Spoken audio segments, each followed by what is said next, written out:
Send it. So come on, guys. Okay. Let's go.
Ready? Wait, where's that?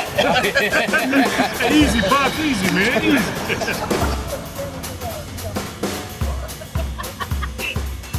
So why is it important to exercise, especially as you get older? Limbs working. Exercise, especially walking, is one of the most important things for people at their age. I learned that a long time ago. So a rolling stone gathers no moss, huh? That's what I'm saying. It still holds true. That's right. Well, you're doing a great job out here this morning. I do it 7 days a week. 7 days a week? This particular route that we're doing, I do it 7 days a week. Okay.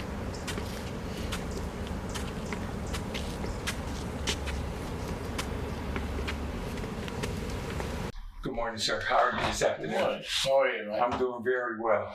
Thank you, first of all, for allowing us to capture portions of your story. I know it's very vast and immense, but we're going to try to encapsulate as much as we can today. So we thank you for this opportunity to share your story with the greater world. Appreciate the opportunity, man. Not a problem. Not a problem. So please, let's start.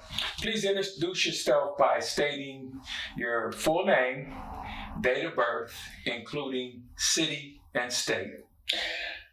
Well, my full name is James Willie Marks Jr. And I was born in Chester, Arkansas in 1934. And that would make me 90. 90 years young. Right. Yeah. Okay. When was your birthday? December the 20th, and that was about, what was it? A few days ago, right? A few days ago. Yeah. You're exactly right. So you just turned 90. Yeah. All right. How do you feel?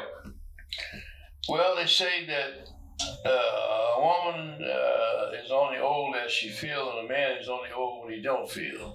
Okay. So I feel great. You feel great. Wonderful. If you could explain what type of city was Chester, Arkansas? Chester was a very small town that more or less a farm town where everybody, my dad owned a farm there, and it had probably a country store, a couple of restaurants, but it was a city that everybody wanted to get away from as soon as they could. Okay. And so I think it happened for most of us. Yeah.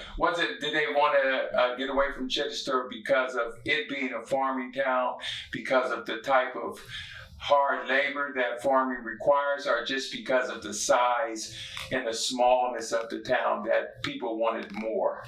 Well, if you didn't own your property, you were a sharecropper.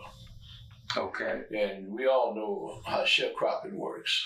Yes. And fortunately, my dad owned his farm. It was 80 acres. Okay. So we were basically considered poor, but not poor. Okay. So, but it got to a point where at some point my father's farming was not producing and it wasn't profitable.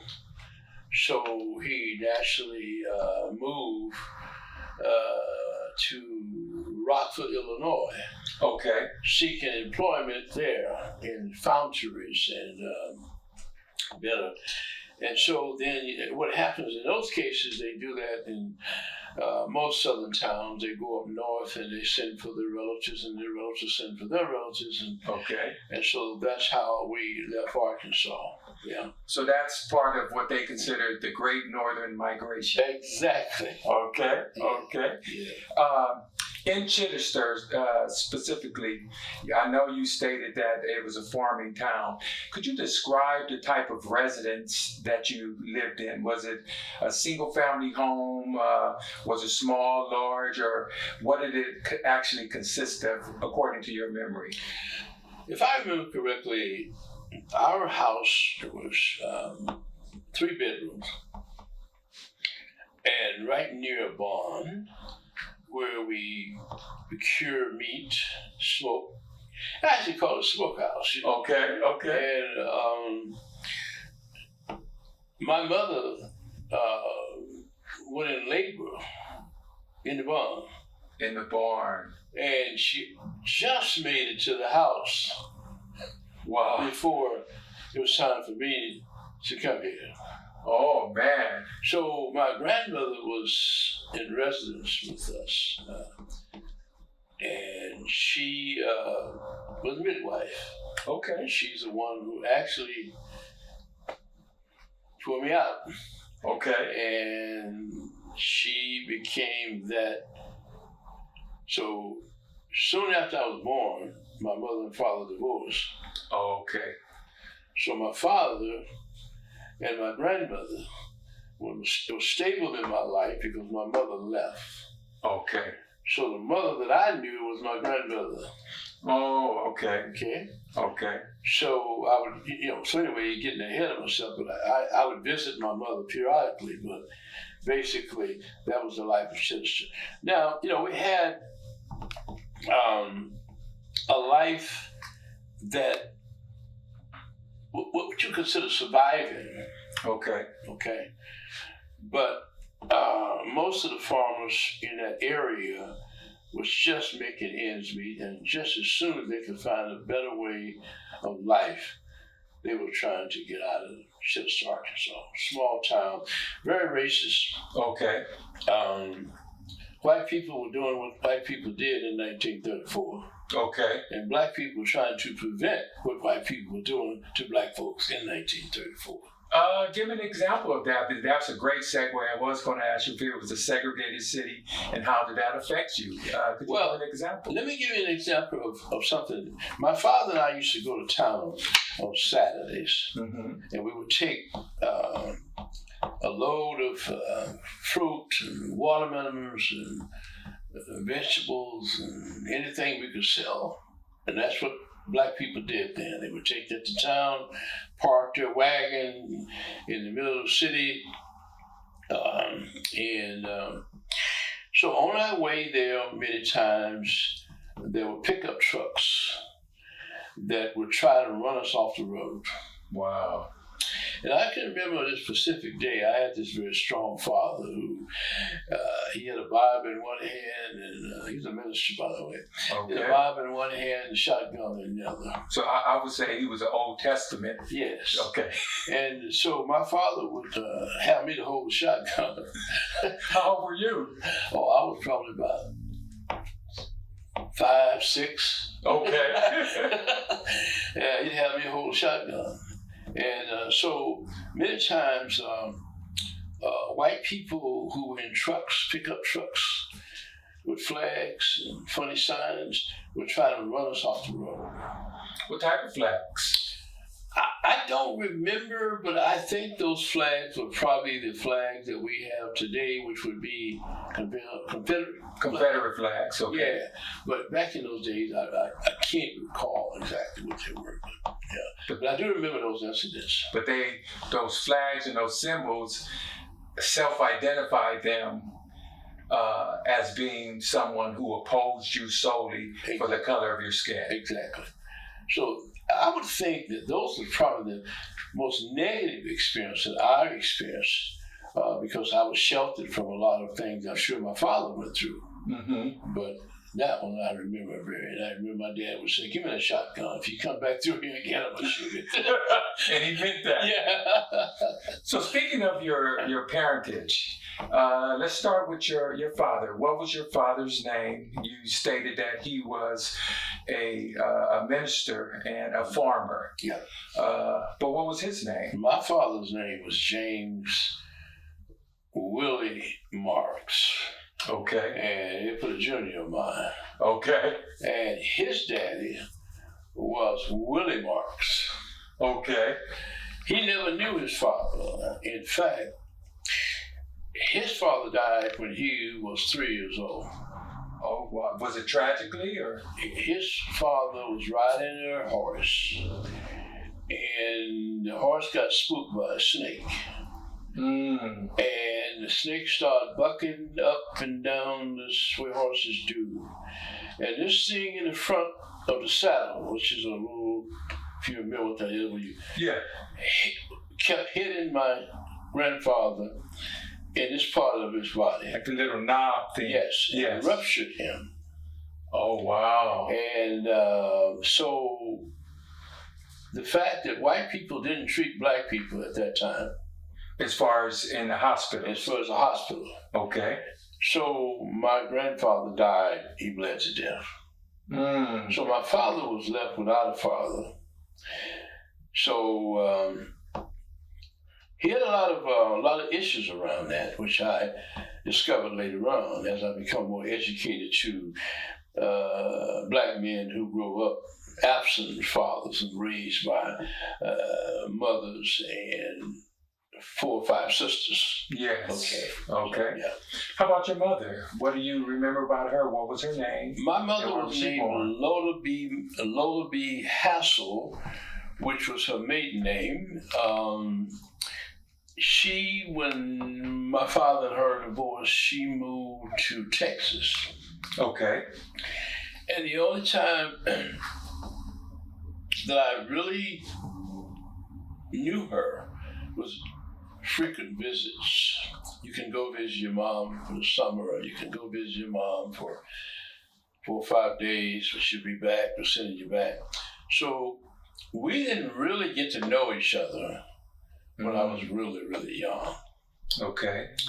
I knew she was nice, she was very pretty, and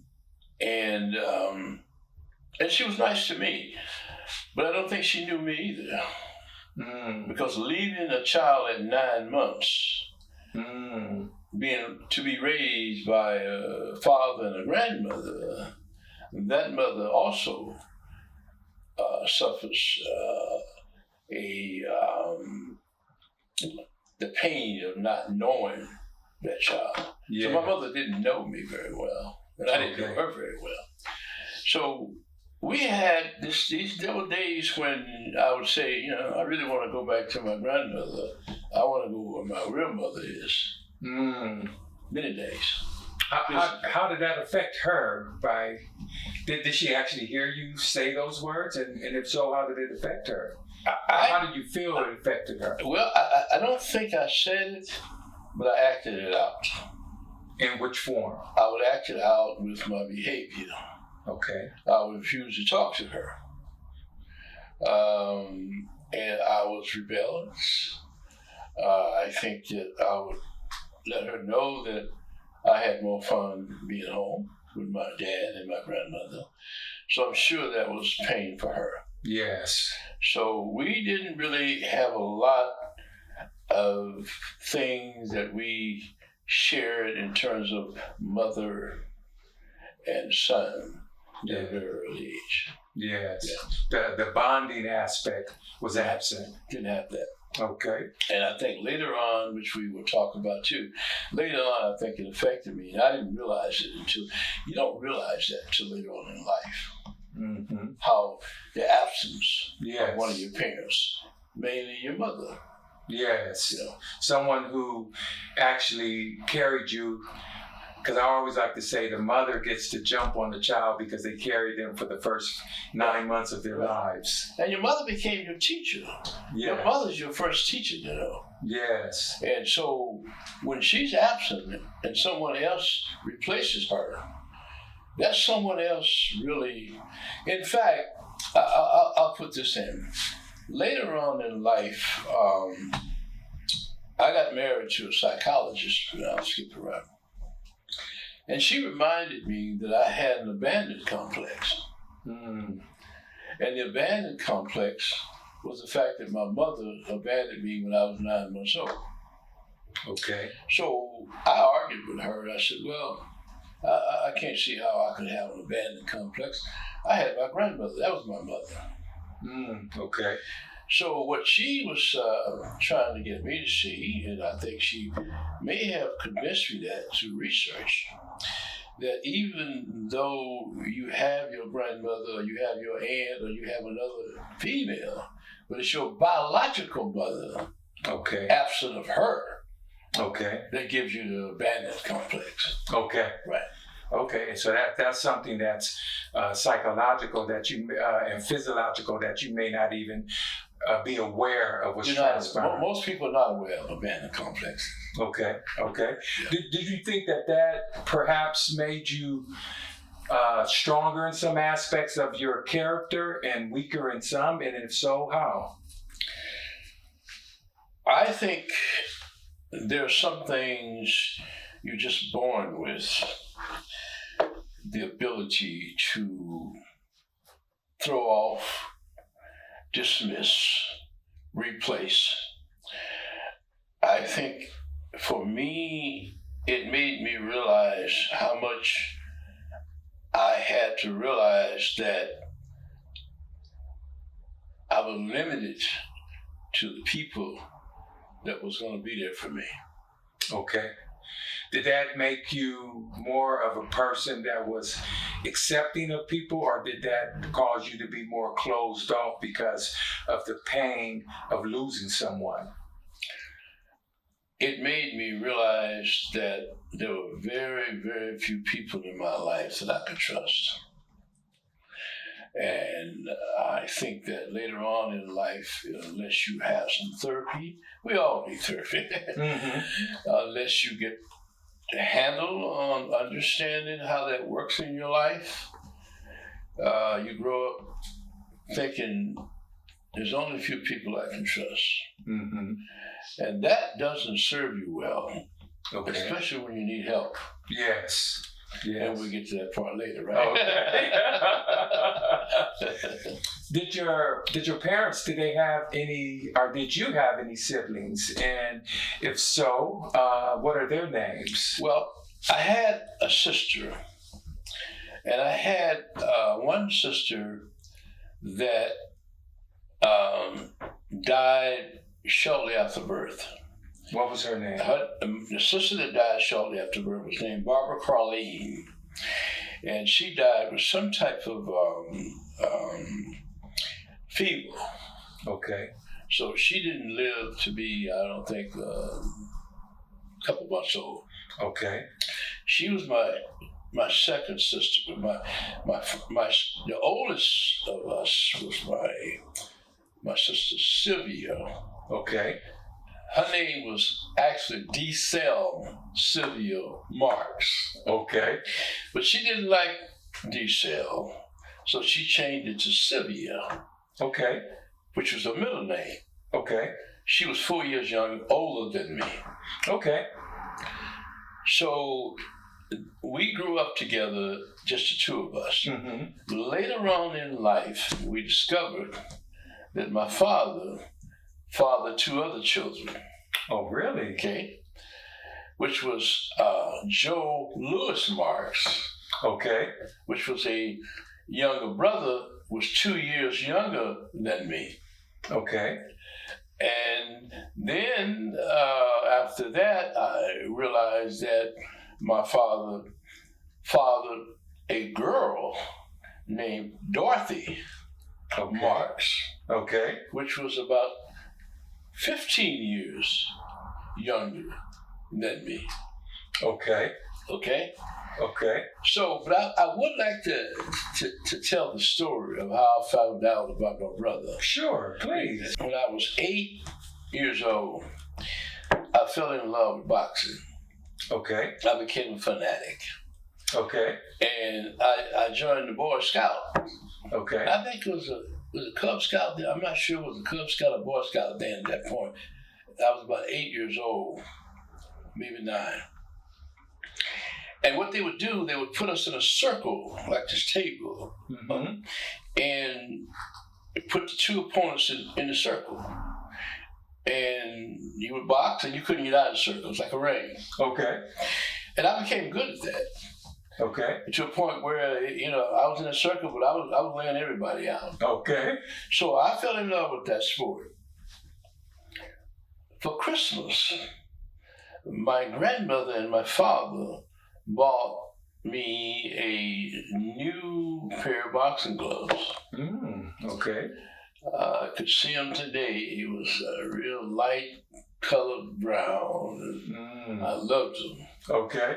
And I would put them on, and I would go out and I would box trees or anything that was standing still. So there was a kid by the name of Joe Lewis. Didn't know his last name was Marks now, but his name was Joe Lewis. My grandmother and my father would make me play with that kid every week, 2 or 3 times a week.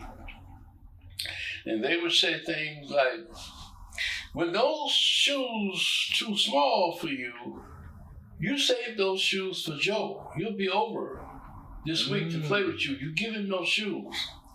Those pants, that shirt, you give them to Joe. And I'm thinking, I don't even like him. Why do I need to give him things? Yes. So this happened, it happened for months and months and months. This one time, I'd gotten better and better at boxing.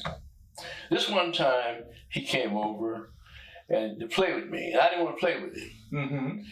And I said, would you like to box? And he said, yeah, let's box. I had these new boxing gloves.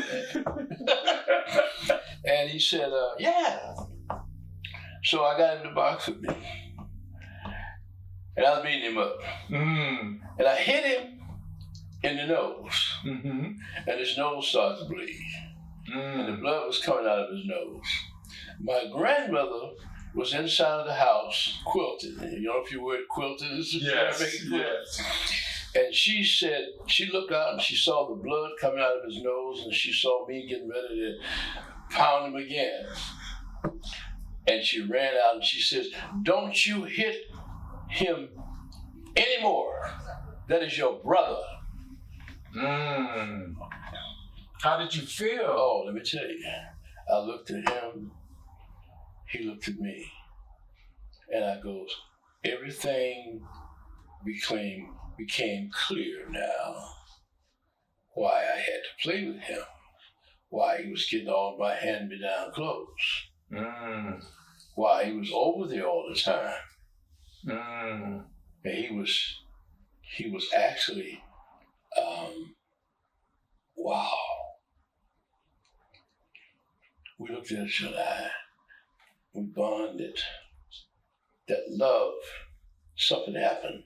Yes. I says, this is my brother. So neither one of you knew that you were. No. Do you find that during those times, especially in the southern parts of the United States, that many family held secrets like that? And if so, why? In those days, there were more secrets, certainly more than today. Those people did things, kept things away from each other, from the kids, and from the world. And the answer is yes, they did. Okay. Many of them had this so strange relationship with God and the church and guilt. And so they felt like, I would just pray about it. We pray about this. Yes. We ask God for forgiveness. But we're not going to tell the neighbor.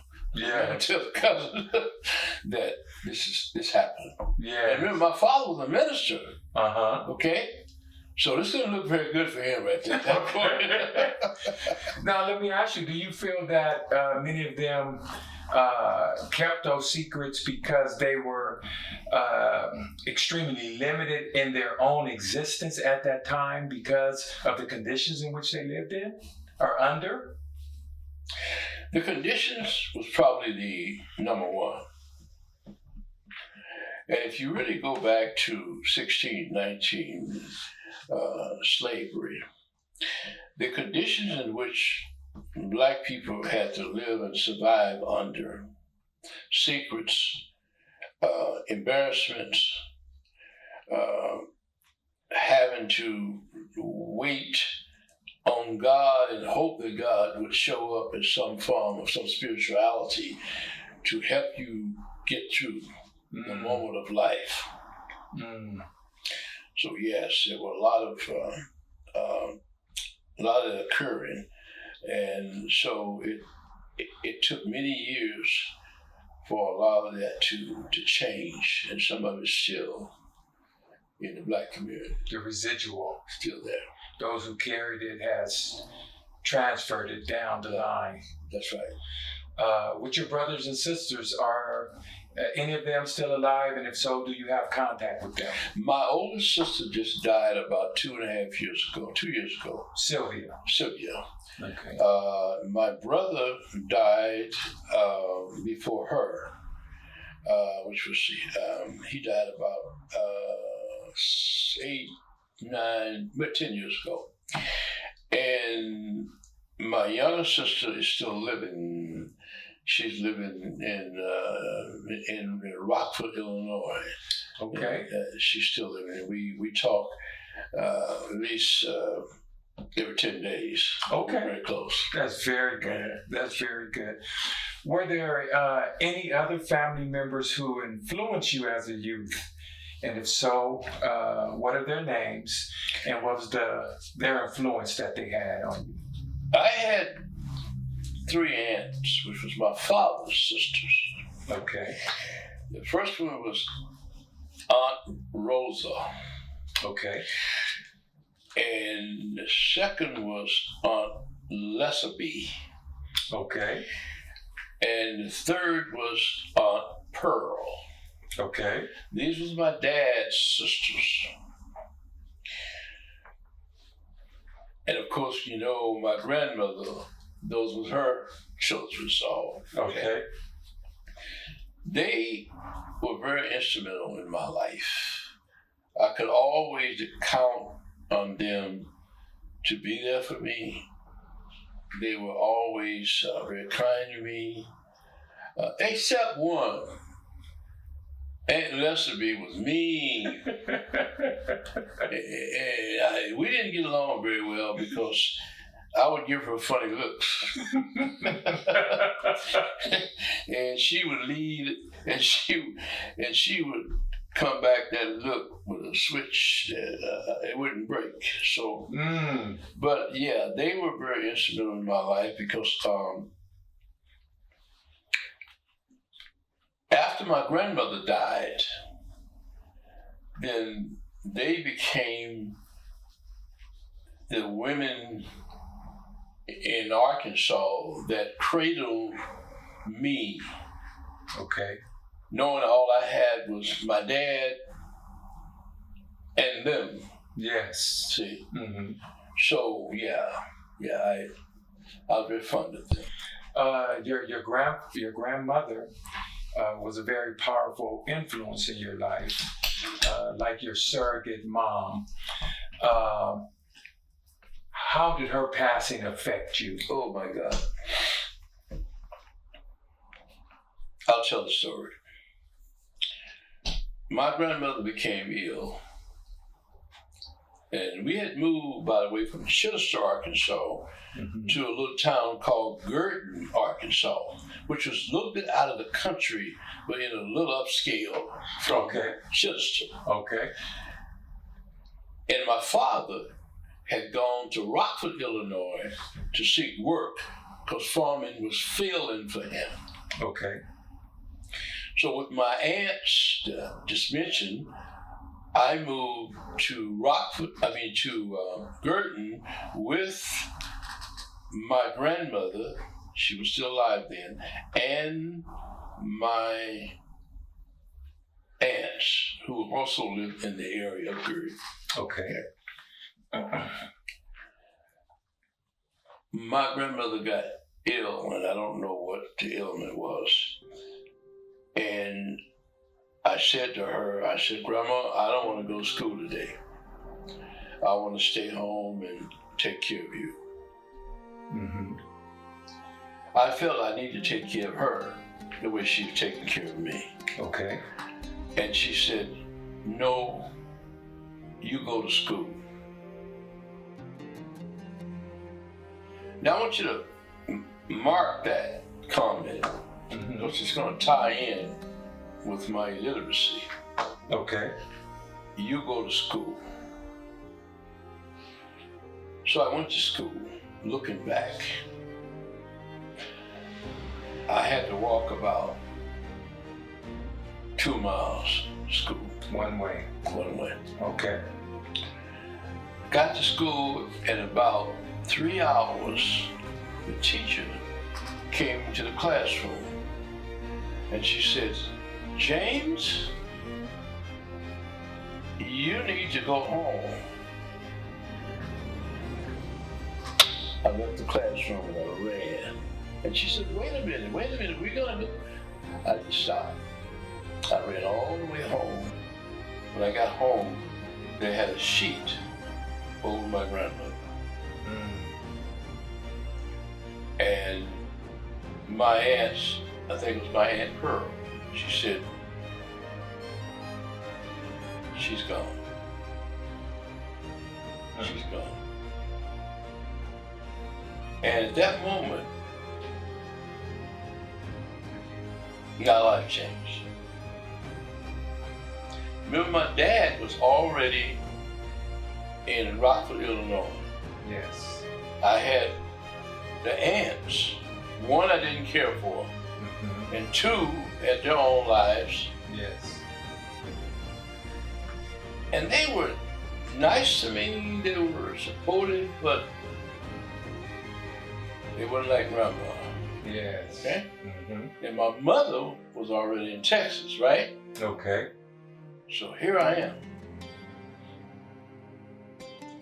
The person that I had considered to be my guiding God was no longer here.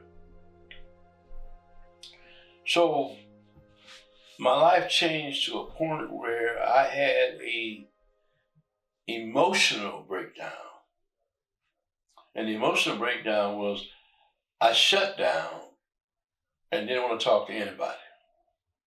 I mean, for weeks, I had nothing to say to anybody. How long did that last? It lasted for at least a month or longer. Okay. And I could hear them say, we think there's something wrong with him because he hasn't talked to us since Mom died. They used to call my grandmother Mom. Okay. You know, they had days for those people. And I would go to the woods and just talk to trees, make up things to say, but I wouldn't talk to them. So it was an emotional breakdown. Could that have something to do with what my ex-wife was telling me about an abandoned complex? I don't know. Can we may be able to dot that together? Yes, yes. Let me ask you this. Did you feel, based upon what had transpired with your mother, that your grandmother had abandoned you also? Were you angry at all at her? I was angry at life. How could you take my mother and my grandmother? Who else were there? I didn't trust anybody else. My aunts was fine, but they weren't people that I had put the trust into. They were people who fed me, made sure I had food, I had some clothes. But if I cut my finger, if I had something going on that I needed to talk about, that I didn't feel good about, I think I got angry at God. Because my grandmother was extremely spiritual, religious. That's a picture up there. I had that done. You see where I've got that. Okay. So I was angry and I was hurt.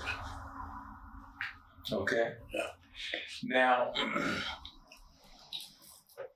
it appears that they really invested in you. What values did they teach you that you still hold dear today?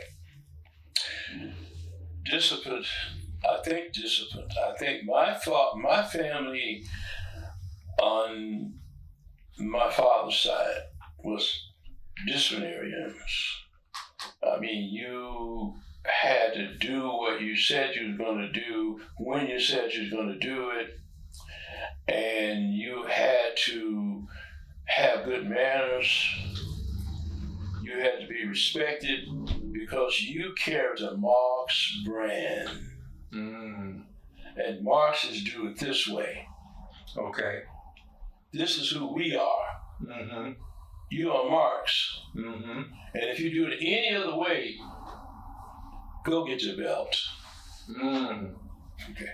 So there was that form of discipline that they like to say is abusive today. It's abusive today. It was very present. It was present, yeah. In forms of belts, switches. I know from my own personal experience where my grandmother used to talk to me prior to the spanking, but she used to take 3 green switches and braid them up while she was talking to me. Are you familiar with that? Yes, and you sitting there watching that. Yes. Yeah. Knowing what they're going to feel like. Yes. As I became a writer, in one of my books, I wrote and changed some of that to what you would call whoopology. Whoopology. Okay. And I did a lot of work with that.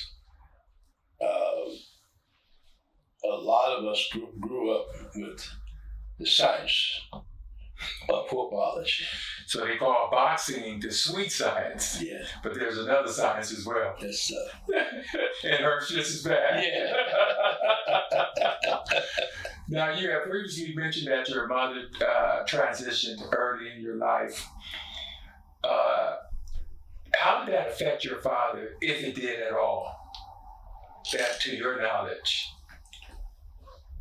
You mean my mother when my grandmother died or my mother? Or when your actual birth mother, I know they were divorced, Right. but did it have any type of effect on your father that you knew of? Yes.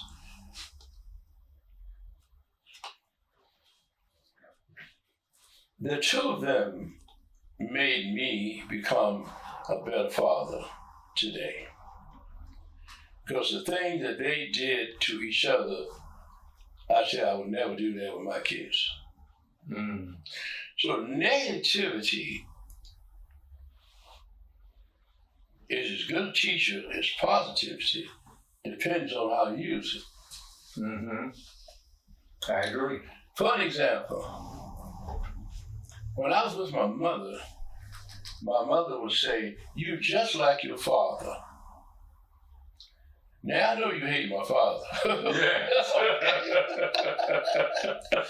So what are you saying? Yeah. Yes.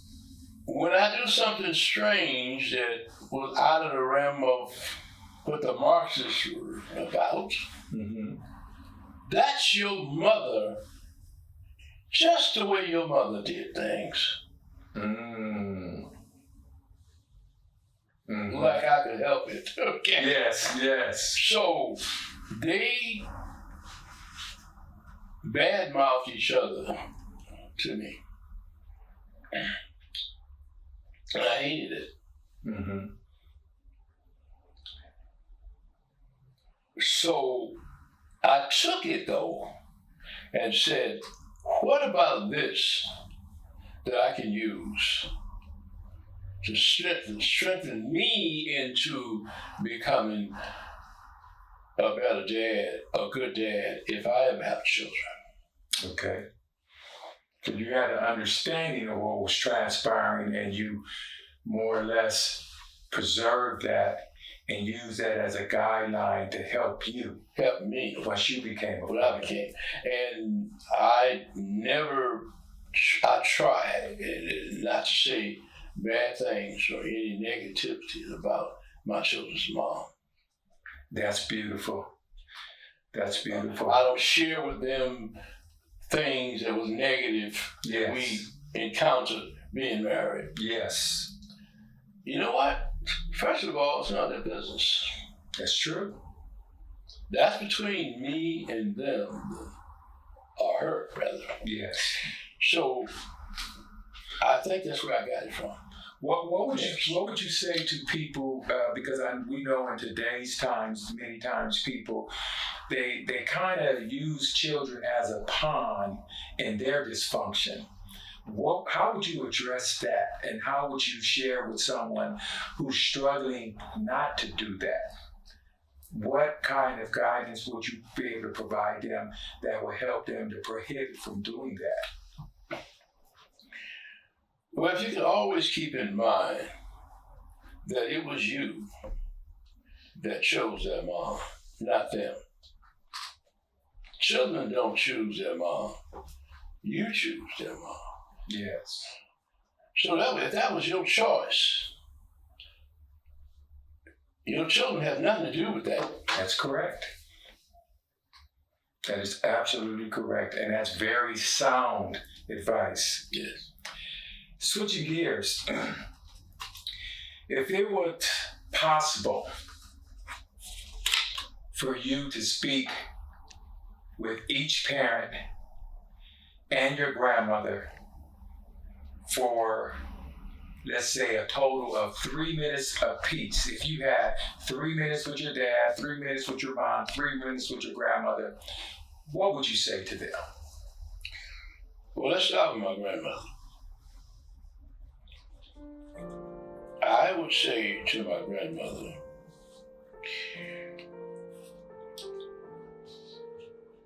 that she was the best thing that ever happened in my life. And that I appreciate her prevented me from getting so many ass whoopings. Okay. Because my dad he didn't mind doing that. He was hands-on. And I would thank her because a lot of them I didn't deserve. Okay. But it was his way of raising a son, a strong son. Mm. And I think I don't know if anything I could say to my grandmother would be negative or correcting or her teaching or praying. My grandmother was a praying woman. She prayed over everything. You know, if a dog dies, she prayed over that dog.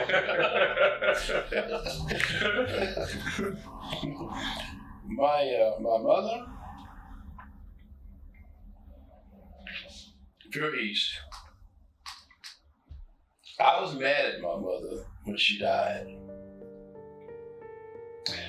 And it was because when I went in the Army, I made my allotment out to her. And when I came out of the Army, I didn't have 1 cent, not even a dime. And I thought maybe she could at least save enough money for me to put down on a car or something. Yes. For a job. Yes, yes. So I became angry. And she had a stroke and died. And I was not speaking to her.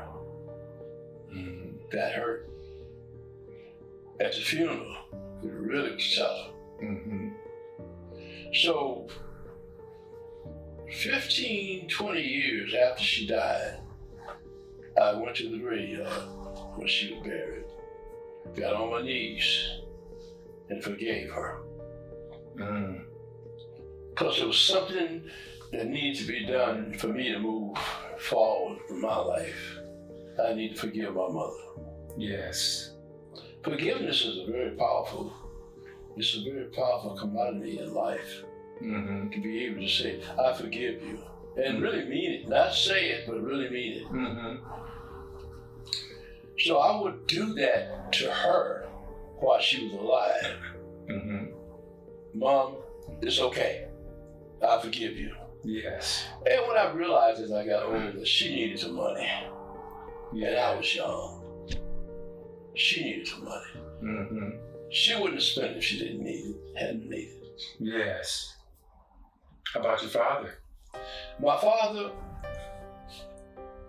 I would be in another room because I would be afraid to be in the same room with him. But I would say to him, Dad, why couldn't you spend more time listening to me than instructing me? Because if you had spent more time listening to me, your instructions would have meant more to me because you would know how I feel. Right. You could have been properly instructed. I have one son. I try to listen to him as much as I talk to him. I know I fail sometimes, but that's my goal. Mm-hmm. Because the more I listen to him, the better my support and my instructions to him about life can be. Yes. Because I know where he's at. Yes. I know how he's feeling. Yes. My father didn't want to hear what I thought. He had the Marks way, That's right. and there was no other way. No other way. That's what I said to him. Okay. How old were you when your family relocated to Rockford, Illinois? And to your remembrance, what was the differences between living in Chichester and versus Rockford? Oh man, you got some good questions. I think I was about, I would say 13, somewhere in that neighborhood, maybe off a year or so. And the great difference was moving out of the country into a city where there's cars and not wagons. Yes. Where there's stores everywhere. If you get a quarter or a dime or a dollar, you can go spend it right away.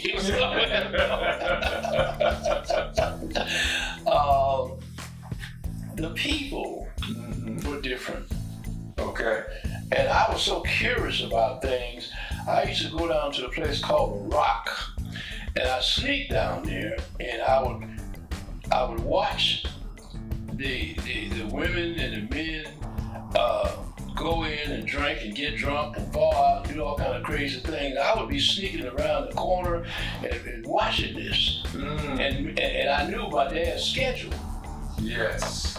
So I would get home before he got home. Okay. But it was exciting. Yes. Yes. Yeah. Just seeing, was Rockford a multicultural city, or was it vastly segregated like the South, or did people mix more? No, it's a small. It's 85 miles from Chicago. It was a small city where many blacks moved to work in factories and foundries, and it was almost like moving the South to the North in that city. Okay. And if you think about Chicago and many places around Illinois, you have a cluster of black people from Arkansas and Mississippi who come there to better their lives, and they send for their brothers and their sisters and cousins, and that's how they get out of the South. Because there was work there. Yeah, there's work. I believe Mrs. Till came from Mississippi to the Chicago area. Yeah. Emmett Till's mother. Yeah. Could you describe the type of neighborhood you lived in? Was it high rises with lots of people in small areas, or were there single family homes? I lived in a trailer park. Okay. Me and my father. One of the most miserable times of my life. Okay. Just me and him. Just you and I him? just got to tell you about whoopology. Yes. Okay. And that was a terrible life for me. But the thing that kept me on track, I boxed all the time. Okay. You know, I was in tournaments, and my father was very proud of that. Okay. Because he was somewhat, he had some violence in him. So to see his son putting in work in that arena, he knew that you knew how to take care of yourself. Yeah. Did you attend an integrated school? Yeah, it was integrated, but there was a small amount of white people in the school, because a lot of the white people started to move when black people were moving in, a lot of white people were moving out. So that's how ghettos are created, right? Yes. But yeah, it was integrated, yes. Okay. What type of student were you? Horrible. I was probably the worst student in class. If there were any that was worse than me, they were probably in the closet. But I was also one of the smartest students in the class. Explain that, please. Well, growing up, no one ever asked me how was school. No one ever asked me, do you have any homework? No one ever asked me, what happened today in school? What did the teacher say? What's your teacher's name? No one never asked me any of that. So I hated school. There was nothing about school that excited me. Okay. So I wasn't very good in school. There was no excitement, only recess. Recess was the most fun time for me in school. And I hated when the bell rang to go back to class. In the school in Arkansas I attended, it was a church. Not a schoolhouse. It was a church house. And they had the first grade to the 12th grade in the same room. It just had them rolled off. The first was up here, second here, third here, fourth, all the way back until you get to the 12th grade, which is way back here. Way in the back. One room.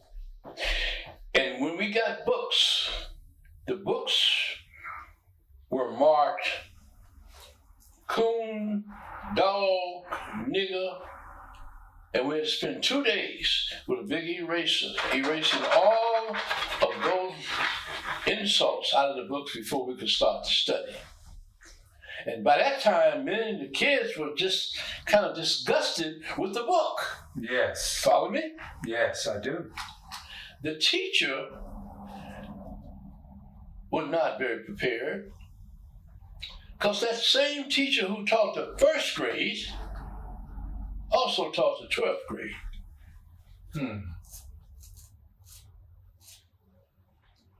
Tough. I hated school. Yeah.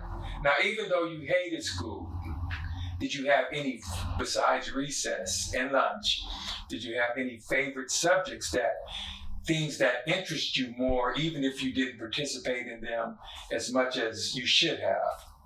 Did you have any favorite subjects at all, or was everything just equally bad for you?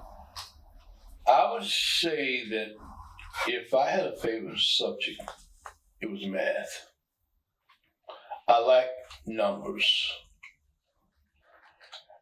And I think it served me well later on in life because I still like numbers, Okay. statistics. Yes. I'm into, You like numbers. yeah, I like numbers. Did you have any struggles academically, and if so, what were they? Where did you really struggle academically? Couldn't read. Couldn't read at all? How did you manage to do any type of homework or anything like that, or any work? I didn't do any homework. I just took the books home and brought everything back to school the next day and failed. And the teacher would say, "You are very lazy. You didn't do any of this I asked you to do." Well, remember now, I had a father at home who got to the second grade. I had a grandmother at home who probably maybe got to the third grade. Okay. Who could help me? Who could I go to? When I got home, if you're not asking me, what happened in school today? You have any homework? What's your teacher's name? You think I'm going to volunteer to say, "Hey, I got to go do some work now"? Not really. I'm going to play. Yeah. Yeah. Because asking too many questions, a whooping may be on the backside of that. So I was just considered lazy. For years, I thought I was dyslexic. I thought, all these things about myself. So would it be fair to say that you were considered to be illiterate? And if so, how did you overcome that? I was, at that point as a child, I probably would be considered illiterate. But as I got older, I would have been considered functional illiterate. And there's a difference. Please explain. Okay. If someone is illiterate, they've got to put an X. You've seen people back in the days, Yes. they can't write their name, they put an X. Yes. That's illiterate. But if you can write your name, or you could read Jack and Jill went to the store, then you're not illiterate, you're functional illiterate, because you can function. Okay. So I taught myself not to be illiterate, but to be functional illiterate. And later on in the interview, we'll talk about how I move all that to another area. Okay. But basically, that's the difference between illiteracy and functional illiteracy. And could you recall if there were any teachers that knew that you struggled to read, yet they did nothing to help? And if so, why they did nothing, in your opinion? Well, I think that they didn't know what to do with so many kids, that their mission was to have a school and just teach kids from the first grade to the 12th grade to read and write. And that's about it. And when you have, when you're overloaded with a classroom of that many kids and that much going on, hardly anybody learns. About how many kids were there? Oh, I would say it would be anything to have 20 kids in one room.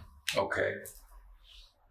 But some of those kids had parents at home who could read and write, who got finished high school, who could help them. Yes. I didn't have that. Okay. Okay. What were there any specific circumstances that prompted you to fully commit to becoming literate?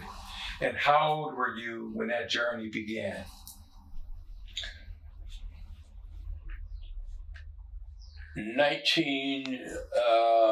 I would say 19 years old. So you were 19 years old? Yeah. And what was the circumstances that committed you to becoming illiterate, and how did that, was there a specific tipping point that prompted you to say, I must become literate? I was in the army, and I was in Germany, and my girlfriend wrote me a letter, and this letter contained things that a girlfriend would write to a boyfriend. 7 pages. Okay. And I couldn't read it. She never knew that I was functional illiterate when I went into service. So you hid it well. I hid it very well. I was good at it. Mm-hmm. So I asked my best friend if he would read the letter to me. He did. But he also went through the barracks the next day and told all the people in the barracks everything that was in the letter. Mm. And it angered me so bad, I broke down. And I knew then that I had to do something. I had to change something about my life. But I didn't know what. I felt that I had been a phony. I felt that my whole life was dismantled. I was unworthy. That I was the only person in the army that was functionally illiterate. Why am I doing here? Mm-hmm. But it was my father's biology teaching. Fix it or shut up. Okay. God don't like crybabies. Mm. Okay. So I couldn't cry. Mm-hmm. I had to figure out how to fix it. Okay. Did they have a library down there where you were able to fix it? On post, they had a library. Okay. I went to the library, walked in, and the library card. As soon as I walked in, there was a male librarian who walked up to me and said, "Hey, boy, it's good to see you." And I said, "The first thing I hate, I'm not a boy. They don't draft boys in the army, only people that can't read. Mm. And if I was outside, I'd break your jaw." That's what I said to myself. Mm-hmm. But I said, "I can't do this." Mm-hmm. He said, "Let me show you around the library." So he showed me around the library. I started checking out books, taking them back to my barracks. I must have checked out books on psychology, philosophy, and all kinds of things. Mm. I couldn't read Peter Pan. Yeah. I'd go take the books back. Uh-huh. 3 days later, I checked some more out. Take those back. 5 days later, I checked some more out. This one librarian said, "Are you reading all these books? Are you really?" I said, she said, "You're not reading all these books, are you?" I said, "Yeah, I am." She said, "No, you are." I dropped my head. Mm. So you were exposed, more or less. And go ahead. She said, "You have a problem with reading, don't you?" And I said, "Yes." She said something to me that never been said in my life. I will help you. No one has ever told me that they would help me. Was she an American or a German? She was actually an American woman who, I guess her husband, I think, was in Germany. I'm not sure what his status was. Okay. But she worked in the library. She worked in the library. And she, Alice Bradford.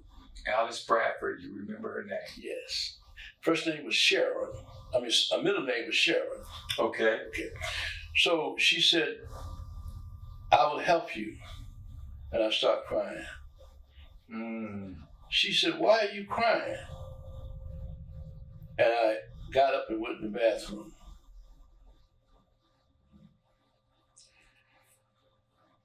Because it was the first time in my life anybody had said to me, I will help you. Nobody's ever said that. She said, if you come to the library on Monday and Thursday, I will help you to read. I came on Mondays and Thursdays, and then I started coming on Tuesday and Wednesday on my own. And she worked with me, and she said, you are so bright. How could you get in the army and you couldn't read? Well, I read on the third grade level, put it that way. I said, they didn't care about that. All they wanted to know is, could I shoot? I didn't want. She said, well, you'll be able to read when we're finished. And that's how I started. Beautiful. Oh, she told me, by the way, you're going to be a poet. She told you that. She said, you're good with words. You're creative and you're smart. You're going to be a poet. I said, I can't be a poet because I can't spell.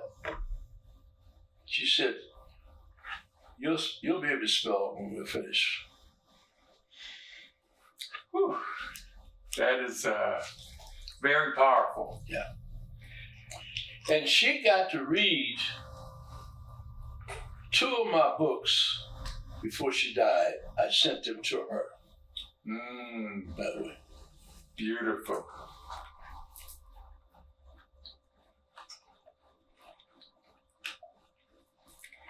Could you describe the feeling you felt when you were able to read your first book with complete understanding? Could you describe how that feel felt? like a professor, man. Never forget the feeling. Do you remember the book that the book it was? You know, I have to. I don't want to lie. I can't remember the name of the book, but I do know what it felt like. I can remember what it felt like today.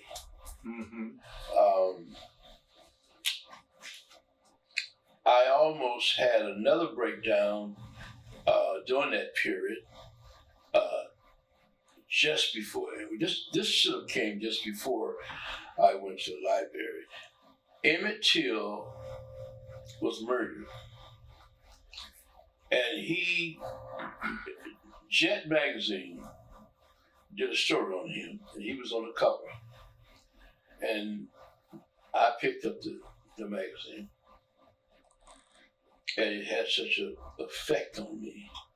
Because you got to remember, I left the South and went to the North. And Matilda left the North and went to the South. Yes. But we were the same age. And we had some grandparents' issues around the same time. You see the proximity. Yes, yes. And it's just, yeah. But that was another driving force of me saying, I've got to become smart. And that's the commitment I made to myself in Germany. I got to get out of this hole. Yeah. You had to dig yourself out. Yes. Whew. Powerful. Gonna switch gears once again. You were an accomplished Golden Gloves boxer and musician, specifically a drummer. I know you play more than one instrument. But how did having those talents help shield your illiteracy? How did being a Golden Gloves boxer and a drummer, how did that help shield your illiteracy at the time? It probably kept me from going into a destructive area that so many young black men go into. Because I had something that I could feel good about myself about. I always felt good about boxing. Mm-hmm. And I always felt good about the fact that I could play drums. Okay. I played drums in the Army, and I boxed in the Army. So I had a great time in the Army because I was on TDY most of the time. Okay. So that gave me a feeling that I may not be able to read, and you don't know that because I'm slick enough to conceal that from you. Yes. But let's go to the ring. Yeah. You want to do this? And I'll show you what I know. You see my point? Yes. Or, when it's band rehearsal, give me the sticks. Let's do this. Okay. So the moral is that you have to have something to hang on to to feel good about yourself. And those were two areas that I always felt good about myself. That was a safe space for you. Yes. You previously mentioned that you started boxing approximately at the age of 8. Yeah. How old were you when you were introduced to drumming, and how did your love specifically for the genre of jazz music develop? Well, in the Army, this is weird. In the Army, they had a marching group. 1, 2, 3, 4, 1, 2, boom, 3, 4, boom, 3, 4, boom. And a bass drum, if you know the marching. Yes. And then you got snares. And the drill instructor says, "Does anybody play drums?" And I said, "I do." I hadn't played no drums in my life. Okay. So how was your first encounter in actually having to perform that? I did the bass drum, Okay. and I was smart enough to realize that it was on the beat. It was on the beat. And then, after then, I started to study, and I would go to rehearsal and get by myself, and start to teach myself all the drum rudiments. Okay. So they didn't know it was my first introduction to drums. Then I heard Buddy Rich play. Okay. It was all over there. Yes. Phenomenal drummer. Yeah. Yes. Beautiful. Now, I'm going to ask you the following questions and just share the first thought that come to your mind so we could just get it. Your favorite food and why? My favorite food and why? I would think spaghetti. Is because when I was in Rockford, Illinois, one of my best friends was Italian, Ralph Savannah, and I used to eat at his house, and his parents used to make spaghetti. Okay. And he would eat at my house, and my father would do soul food. Okay. And we was on a boxing team together. Okay. Yeah. Your food that you dislike the most and why? The food I dislike the most is noodles. The spaghetti is noodles, right? No, what I'm talking about, the big, huge noodles. and they don't have sauce on them. Okay. Yeah. So you like that sauce? Yeah, I like the sauce. In fact, the spaghetti, I love it with a lot of sauce. Meatballs. Okay. Italian style. Italian style. Yeah. Your favorite color and why? Black. And why? I think black look better on black men. Okay. No matter what age you are. Okay. Your first job and how much you were paid? My first real job was setting pins in the bowling alley. And I would make $12 a night setting pins. How old were you? I was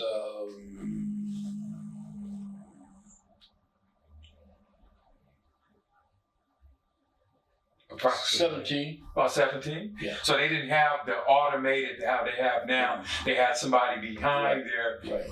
setting them back up. Right. Your worst job you ever had? Working in a restaurant, washing chili bowls. Okay. Yeah, I broke most of the bowls. Your favorite memory of childhood? My favorite memory in childhood. My father bought me a horse. I loved that horse. Okay. You remember the horse's name? Did you? The horse was named Blue, Okay. and I had a dog named Big Boy. Okay. So Big Boy and Blue was my friends. Okay. Yeah. Okay. Yeah. Your worst memory of childhood? My worst memory in childhood was I faked my death.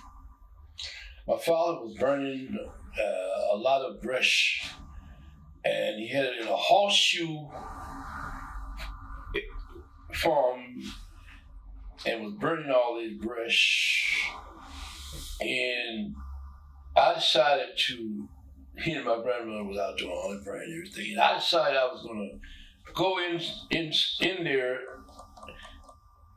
and they would think I died. Into the fire. Mm-hmm. So I went in, and I heard my dad calling my name.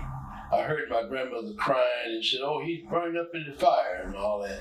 But I could hear it, but I was in there. There was nothing wrong with me. Mm-hmm. And finally, that fire started to get hot, and I had to come out.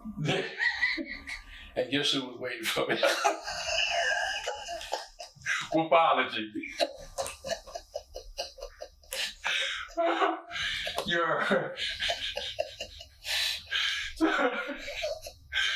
Your favorite TV show and why? My favorite TV show is Gunsmoke. I love Chester. Okay. Any specific reason why? He's so authentic. Okay. Yeah, you know, he does, but nobody does this walk with that leg, man. I mean, he get on the horse, man, and he's so, I don't know, it's something about him, man. He's funny, but just real. Yeah. I love me some Chester, man. Okay. Yeah. Okay. Yeah.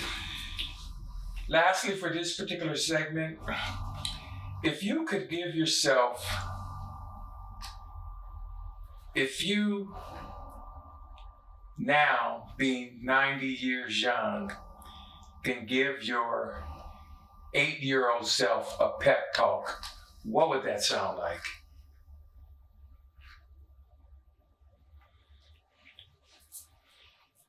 I think it would be to always believe in you. No matter what happens, believe in yourself. Know that whatever it is, you can do it.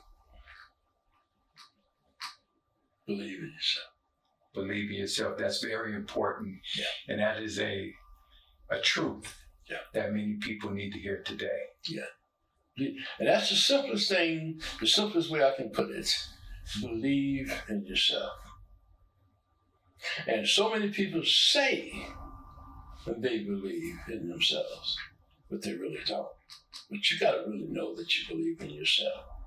In other words, you have to not be afraid to fail. Mm-hmm. I'm not afraid to fail. Mm-hmm. But a lot of people are afraid. It's like a fight. You got people that shoot each other because they're afraid to get. Mm-hmm. I can't take a good ass for it. Mm-hmm.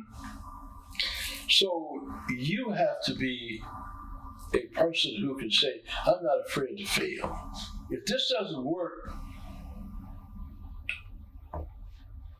At least you could say, I tried. I tried and I got another plan.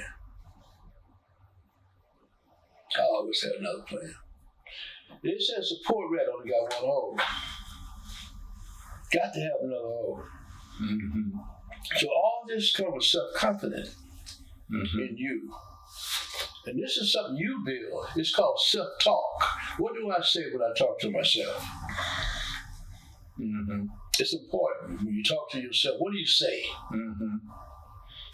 As scripturally, when it said, David said he encouraged himself. Yes. So if no one else believes in you, Right. you always believe in yourself. Exactly. How old were you when you moved to California, and how did that journey unfold? I was 15, I think. And it was my sister who was living in California with my mother. My sister was married, and they wanted to have me come out and change the scenery of living with my father. And my father thought I was coming back, but I knew I wasn't. Okay. So, yeah, I was about 15 in high school. In high school? No, I mean junior high school, actually, I think it was. Burbank in Berkeley. It must have been junior high school. Okay. And so what area of California did you settle, and how was California different from Rockford, if it was? Altogether different. More freedom, more diversity of people. I moved to Cornis's Village on Gilman Street in Berkeley. I lived next door to Bobby Seale. Oh. And Bobby Seale and I became friends, and we walked to school together, and that was a good experience. How did, was there, on your part, was there a major adjustment to living in California versus the Rockford? And if so, what were they? I thought the weather was the biggest factor because Rockford, Illinois, near Chicago, was the coldest place I've ever seen in my life. And to be able to get in a car and drive with the windows down, the top down, across the Golden Gate Bridge, that was fascinating for me. Okay. So, yeah, I loved it. Okay. Yeah. What high school in California did you attend, and were you a high school graduate? I went to Berkeley High, Yellow Jackets. The Yellows, you still remember, huh? Yeah. And I attended high school up until the 10th grade. Okay. And my teacher was in the process of advancing me to the 11th grade because my two friends, Dave Hill and another one of my friends, Dan Russell and Dave Hill, Okay. talked the teacher into advancing me to the 11th grade so that I could be with them Okay. in class. So you guys can all stay together. She did so. Okay. And now remember, I'm reading on a 3rd grade level. Yes. And so I knew that I couldn't make it. So I dropped out. Okay. Is that when you joined the Army? I dropped out, and first I got a job real job working at the bowling alley, remember? Uh-huh. Yeah, so. The pin setter. Yeah. Besides Bobby Seale, who we know was one of the founding members of the Black Panther Party, Right. were there any other notable people that you befriended during high school that was part of that organization, or just notable period? I think there were some names, there were some people that went on to do things, but I can't pull their names up right now. Okay. It's been so long, yeah. Okay. But I enjoyed the area. I enjoyed until I went into the service. And it was a real strange way for me to go into the service, and I can tell you about that. That was my next question. What prompted you to go into the Army, and how old were you, and how did that I remember occur? all through high school, in high school, I was boxing. And so in boxing, your hands become a weapon. So in other words, you can be charged with a felony if you hit someone with your hands. Especially if you're a licensed boxer. Mm-hmm. So after boxing Golden Gloves, I was thinking of maybe turning pro. So I got a license that would allow me to do that in the event I wanted to do that at an early age. Okay. I got a job parking cars at Alameda County parking lot Okay. in Oakland. And so I parked one of the cars of one of the city councilmen or upper political, I'm not sure what his title was, but he was somebody, as they say. Okay. And he didn't like the way I parked his car. And he was kind of a heavy dude, and he couldn't get in his car because it was kind of close. And I said, "I'll get in for you. I'll move your car over. Let me get in." And he pushed me in the face, and he said, "Nigga, get out of the way. I got this." Mm. And I hit him and broke his jaw. Mm. And so they arrested me for assault. And so my mother and my sister got a lawyer, and the lawyer said, he could be facing some charges to go to prison because he's a licensed boxer, and they're going all the way with this. Mm. So the lawyer asked my mother, said, "I want you to have him volunteer for the draft." Hmm. And his case will not come up until his draft papers have been received. They strategized. So when I went to court, he said, "You say nothing." And he told the judge that this young man is on his way to be drafted in the Army, and he's, lawyers talk all that. Yes. Judge said, "Case dismissed." Mm. That's what I wanted to know, man. But so it was contingent upon you following through. So was there any caveat in there that if you didn't follow through that you would have to appear back in front of that particular judge? The lawyer already told me, he said, if you don't go in the Army, you go to jail. They made you an offer you couldn't refuse. Now let me ask you, in accordance with that and being having associated yourself with Bobby Seale, was there a awakening of your consciousness as a black man in America that had anything to do with your decisions that you had begun to make? When Bobby Seale and I met with school together and lived next door to each other, Bobby Seale was not a member of the Black Panther Party at that point. He was younger. Okay. So he didn't become a part of the Black Panther Party 2 years after that. Okay. And that was after I got out of the service. Okay. And so when I looked him up after I got out of the service, and he said, I'm doing this right now. Yes. And but early on when we were real close, he was not politically astute. But then he tried to get me to become a part of the Black Panther Party. Mm-hmm. And there were some things about the Black Panther Party that attracted me. Mm-hmm. Especially the program they had for feeding children. Yes. And the program they had of bravery, police brutality in the Black community. That was very attractive to me. Yes. I got a chance to meet U.P. Newton and Elder Cleaver. So all these people were very attractive to me. But at the time, I had gotten married, and I had gotten a job for the Veterans Administration Hospital in Palo Alto. Okay. I understand that.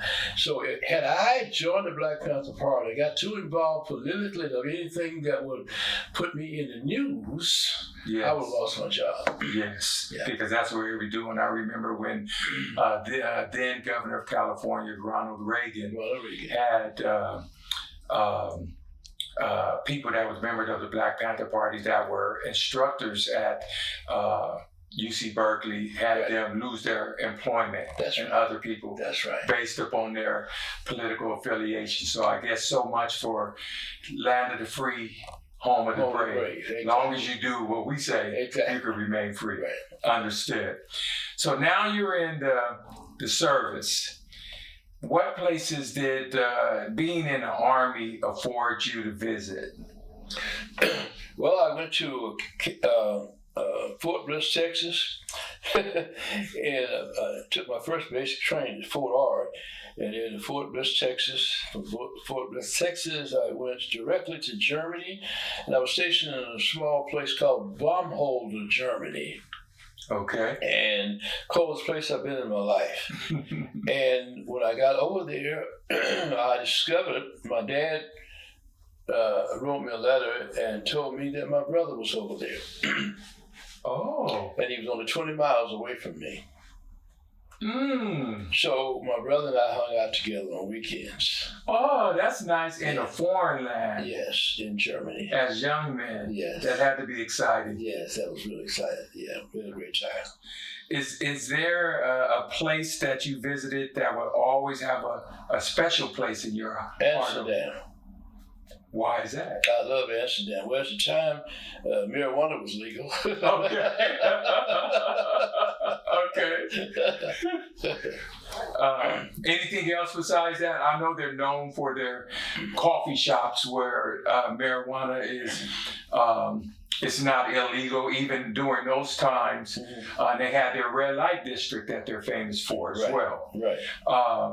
With that said, what is your opinion on what I consider to be the falsehood of westernized morality versus having something open and free and allowing a person to choose their own vices, so to speak? Mm-hmm. Well,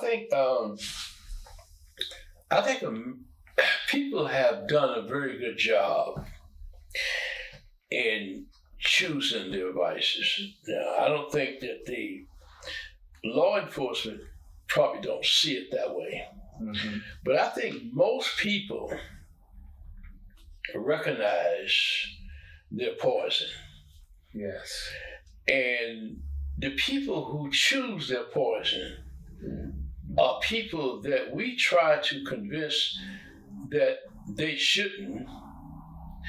And if they don't choose the poison that we are against, that's illegal, they would choose another one.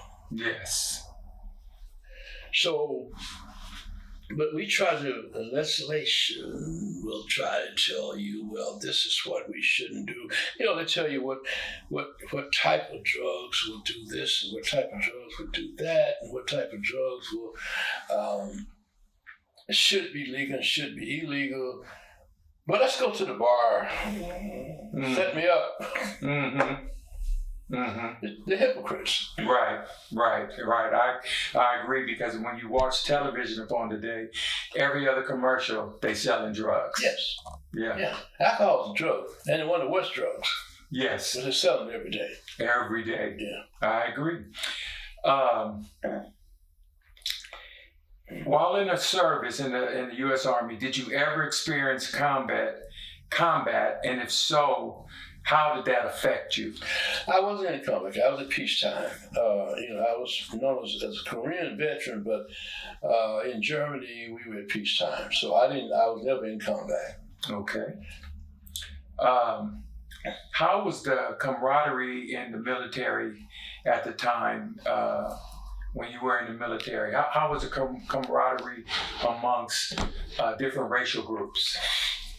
There was 2 brothers, and they were Puerto Ricans. And one of the brothers were dark-skinned, and one was white. Mm. They were blood brothers. And one went to town with us, and the other one went to town with white guy. Mm. Which says that during those times of the 50s, everybody pretty much stayed with their own race. Mm. They felt safer. Mm-hmm. And the German people was extremely prejudiced. Mm-hmm. They had been told by the trailer park white people that we had tails. So it was a while before things started. I was probably had gone before things started to be better for black soldiers in Germany at that time. Okay. I've heard stories regarding German people or people in Europe asking black soldiers if they had a tail and asking them to show them. Did that ever happen? It didn't happen for me, but I tell you, I wish they had.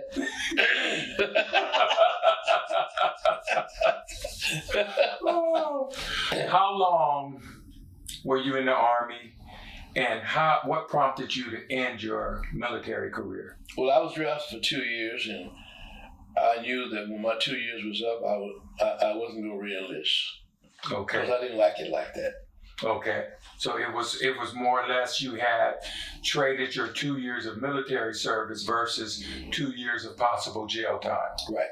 I would have gone in the Army if I had a choice of not going to jail. Okay. Right.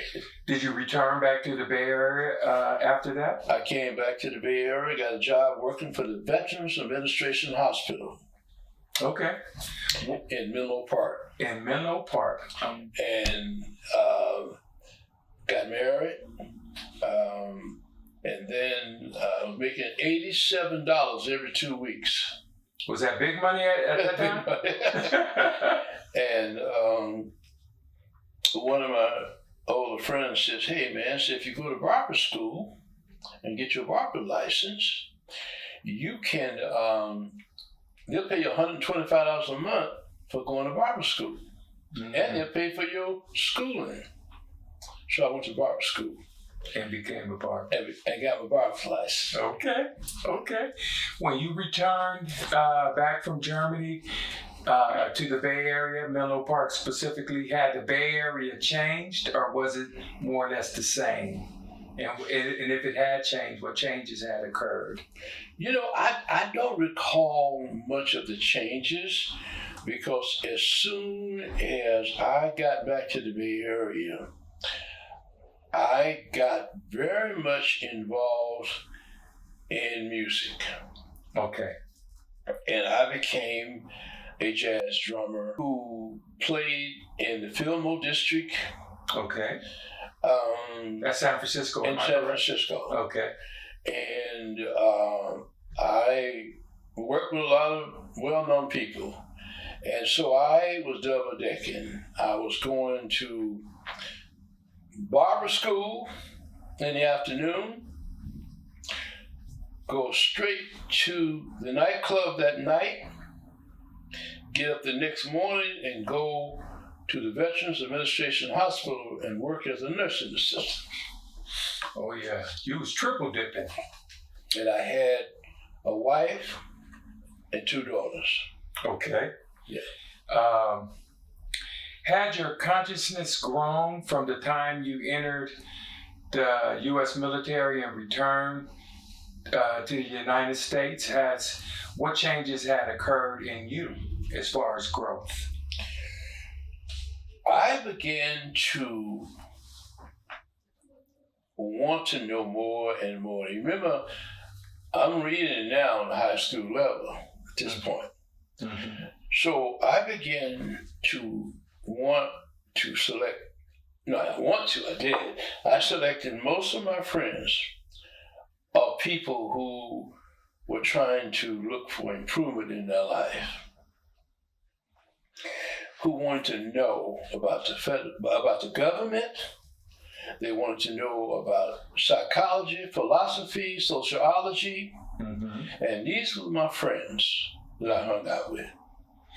I started to develop a sense of awareness. Okay. And my life changed. Started to change again into, I was hungry.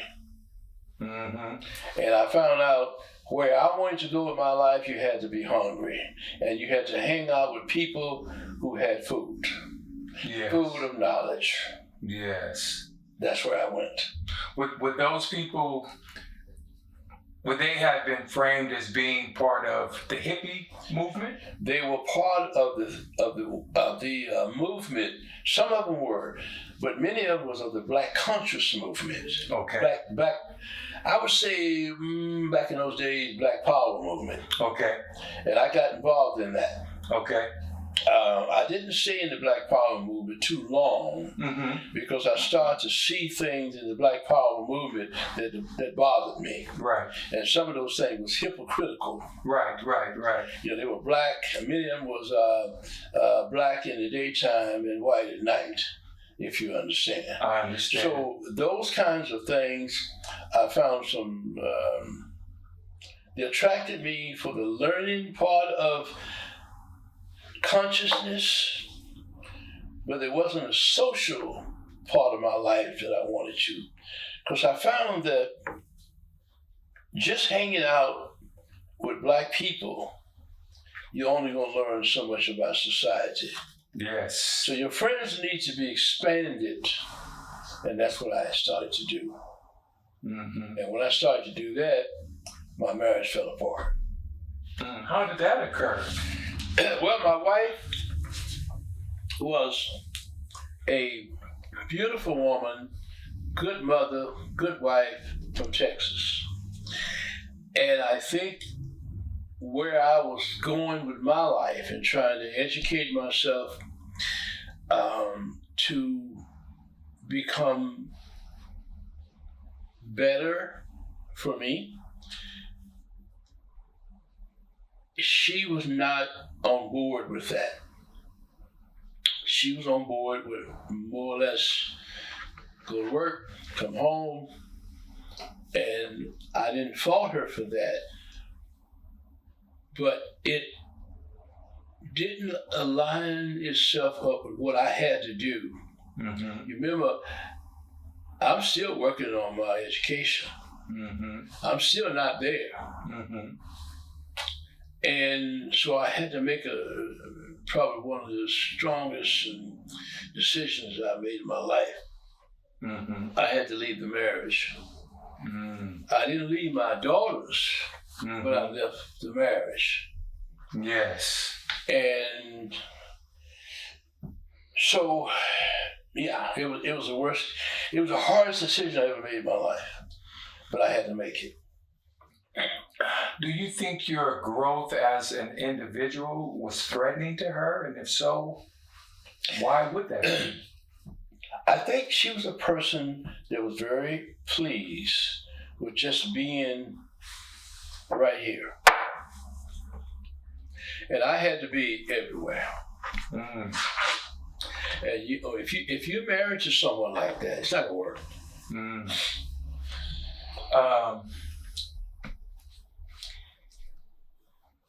Was there,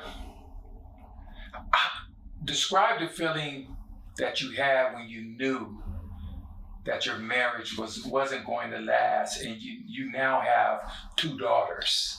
How did that make you feel? I felt like I didn't know if they would always hold against me, if they would understand that I was leaving their mother and not them. And it made me feel like,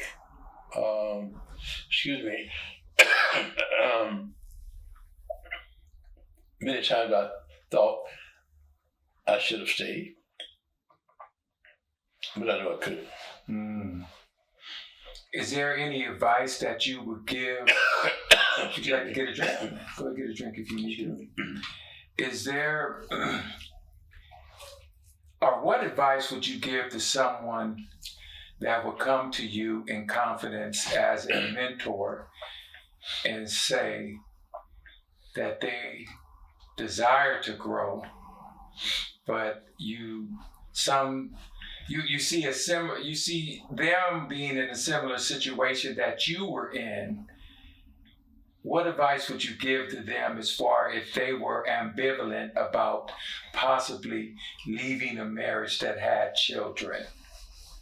What advice would you give to them if they came to you for counsel? I don't think you do your children a service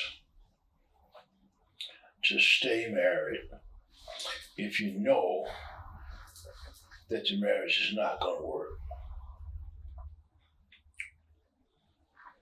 If you know. Mm-hmm. I got caught cheating, red-handed. Mm-hmm. I knew my wife was going to make me pay, and I wasn't willing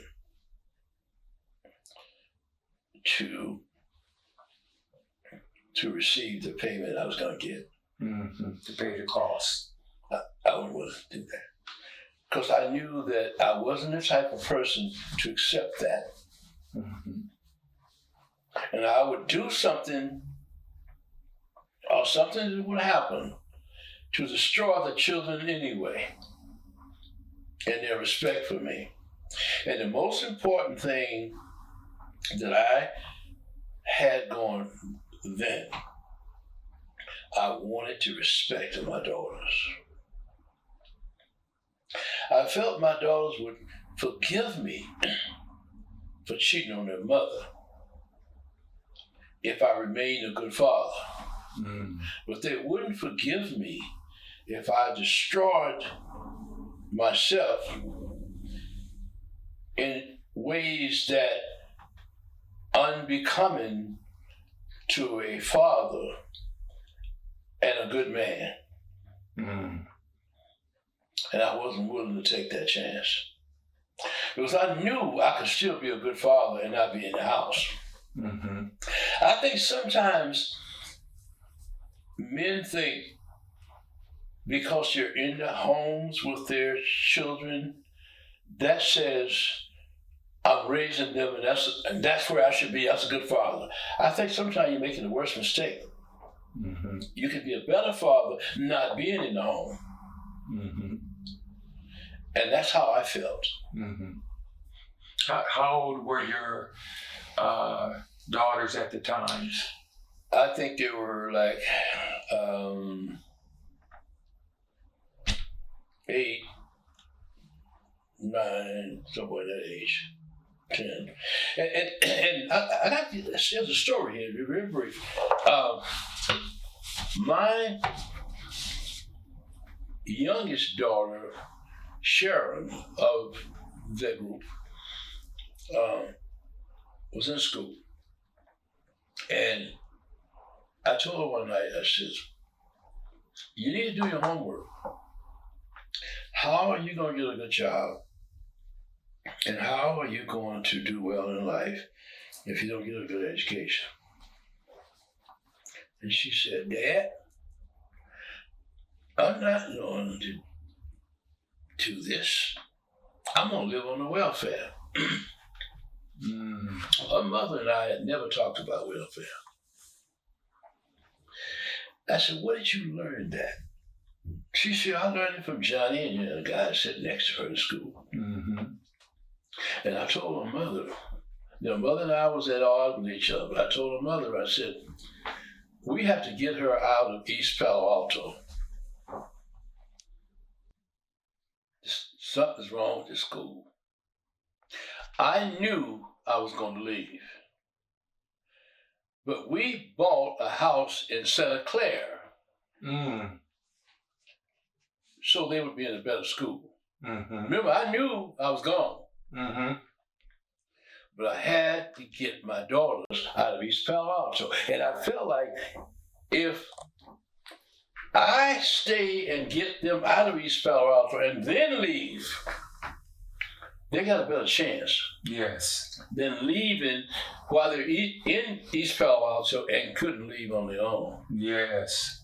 Because I was making the most money. Yes. So that's how we bought a house in Santa Clara. Okay. And I don't think their mother understood me doing that, but that was really for my girls. How old were you at the time? I was in my early 30s, I guess, or something like that. Yeah. Okay. So if you could give your 30-something self who's on the verge of, or who has resided to the fact that my marriage is no longer viable and that I'm going to dissolve this marriage, if you could give your 30-something self 60 seconds of advice, what would that sound like? That if the marriage is not going to work and I have to resolve it, mm-hmm. What would I do now? What advice would you give yourself? What would I give myself? Yes. Okay. When you're on a flight attendant said, put the mask on your face first. Mm-hmm. You can't help anybody if you don't help yourself. Mm-hmm. Leaving your marriage and even leaving your children by helping yourself is also helping them, because you can't help them if you don't help yourself. Mm-hmm. So I think it seems selfish, but I've seen so many people stay married for the children. And I think it's one of the worst mistakes that you can make, because nobody's happy. The children are not happy, and the two people are not happy. Yes. So what are you accomplishing? Yes. Sometimes you can. I know a lot of people, a lot of kids grow up with co-parenting, mm-hmm. do very well. Mm-hmm. It's how you co-parent. That is correct. If you can work hard to develop a relationship with the mother and the father, if they would stop doing stupid stuff and get rid of their anger and animosity towards each other, and just think about the children, the kids, you can do fine.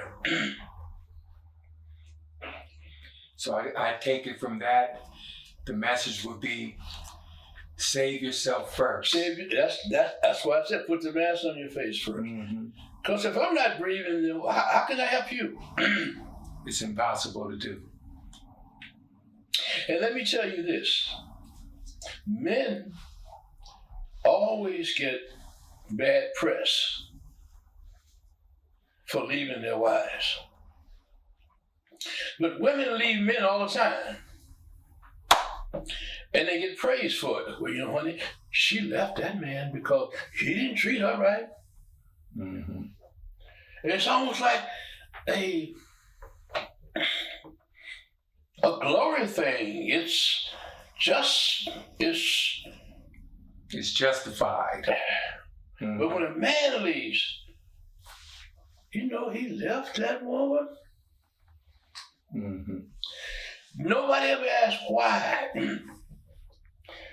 I used to have young men that I used to mentor used to say, Mr. Marks, I had to leave or I was going to catch a case. He knew. He was at a point. Now, had he caught a case, and you know what he was talking about. Yes, of course. What would the kids be then? Yes. With the mother maybe gone and the father in prison. In the system. So sometimes you have to save yourself. Gotta do what you gotta in order to save everyone else, man.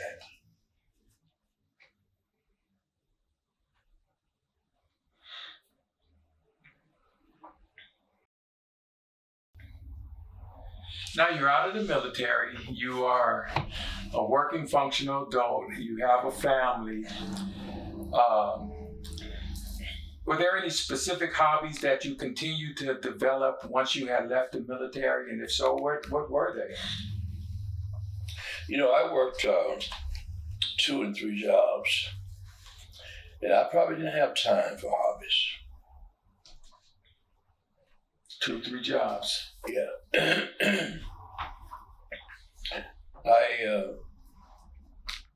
I worked for the Veterans Administration Hospital. When I obtained my barber's license, I bought a barbershop. Okay. I created a barbershop and a beauty shop and a bookstore. Okay. All in one business.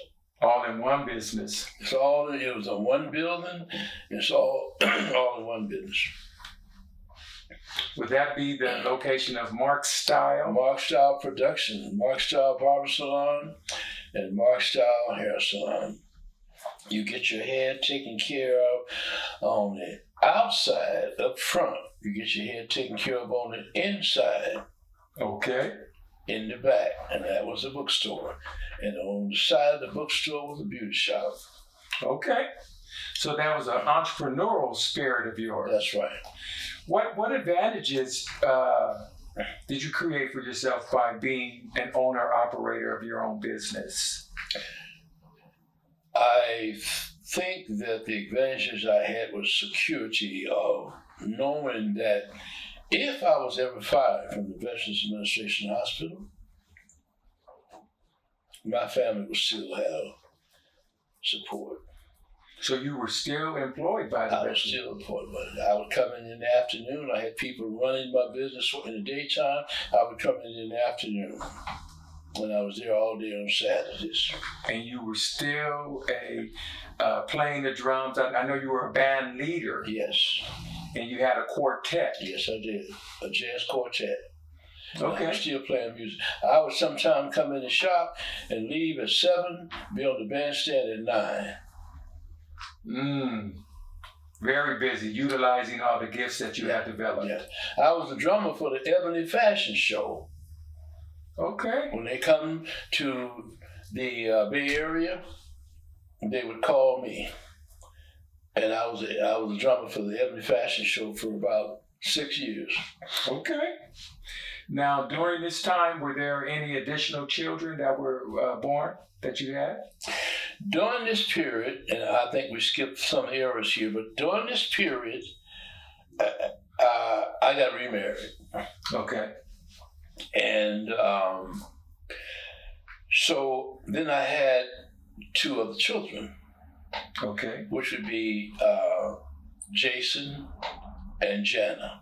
So you had a total of 4. 4. What are the names of all of your children, starting from the oldest to the youngest? Belinda, Sharon, Jason, and Jana. Okay. So I remarried.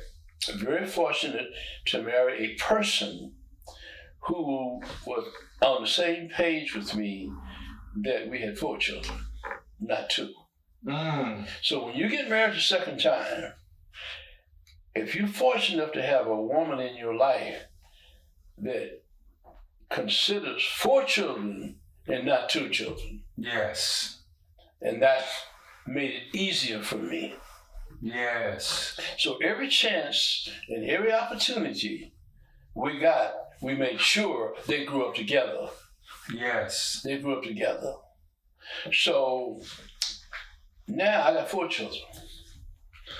So I went to broadcasting school, Okay. San Mateo Junior College, and got my broadcasting license. So in broadcasting school, never forget this, 38 in the class. I was the only African American. I don't like that word. I was the only black in the class. I wasn't doing very well because remember, I'm still not the best reader. And when you're in broadcasting, you got to be a good reader. Jingle, read. Jingle, read. Record, jingle, read. Fast. I'm still struggling. The instructor came to me one day and he said, you know, you should consider dropping out because you also speak a little different than, you know, the rest of the class. And you probably won't get a job when you finish. I was the only black in the class. Yes. Well, he pissed me off. So I got me a tutorer of a friend of mine who worked for another station, KDIA, in Oakland. Okay. And he tutored me. Okay. I passed the class. I was number 25 out of 38.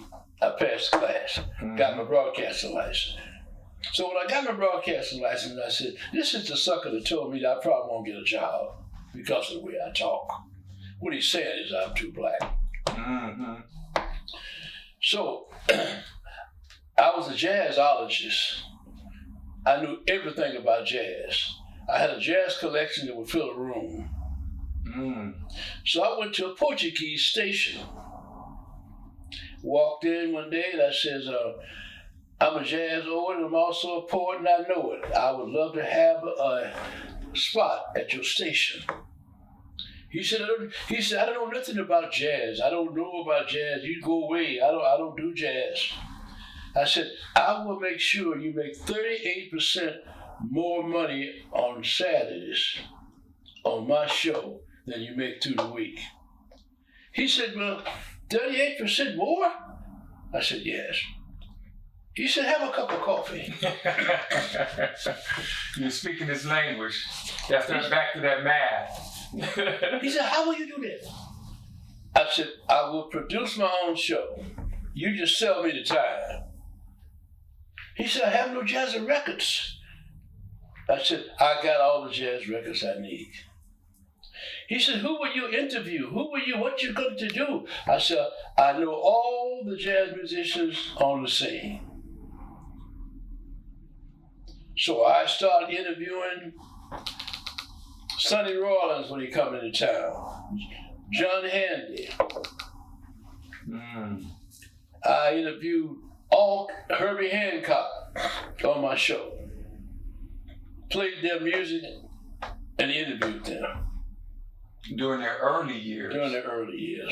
Then, so I went around in the black community and solicited commercials. Mitchell's Southern Barbecue was my first. Juicy Barbecue. So that was how I produced the show. I wrote the format for the show and directed how the show was going to go. And that's when I was telling you about I like math. Yes. 4 years. The Jym Marks experience. Rhythmic music, formulate, geology. And it was a win-win because the musicians that you had interviewed, them being in the infancy of their own careers, was really willing to get their music out and to be heard. And some of them would come to town and the drummer was sick. I can do that. George Duke. I played with George Duke at the Blue Note on Fillmore. George Duke is one of my all-time favorite organists because my mother played the organ. Yeah. Yes. Yeah. So I think I'll put this in there. It'll probably be seen at some point, but that's when I got the title of the Renaissance Man.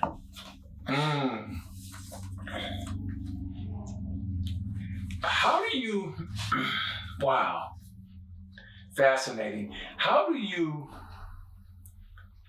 or what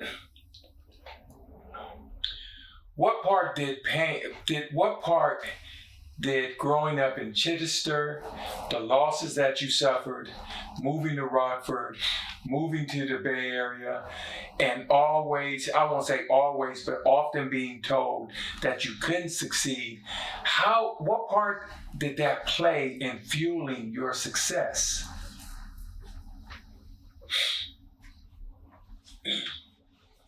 I became an advocate reader. When I had my bookstore, I read 50 books. Sometimes I would read, I would say I would average 50 books a year. Wow. Of reading. And I also took a course in speed reading. I was determined to get rid of the demon of being functionally illiterate. I checked in Foothill College so I would improve my reading. So there was no shame in what you knew. You just had to find a solution. Right. What would you share with somebody regarding them being shameful of having any type of educational deficiency and their unwillingness to address it? What would you share with them if they shared that with you? You have to have self-talk. What do you say when you talk to yourself? God and fear does not occupy the same space. And the only failure is the person that don't try.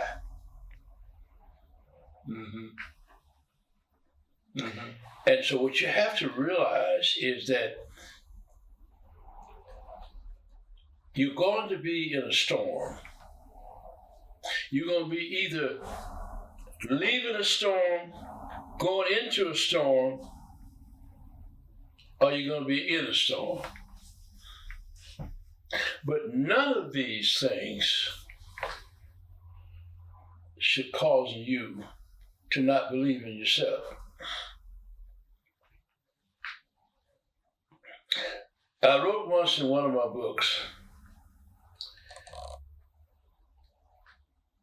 if everybody is looking out for themselves and you're looking out for them too, then who's looking out for you? Makes sense. Makes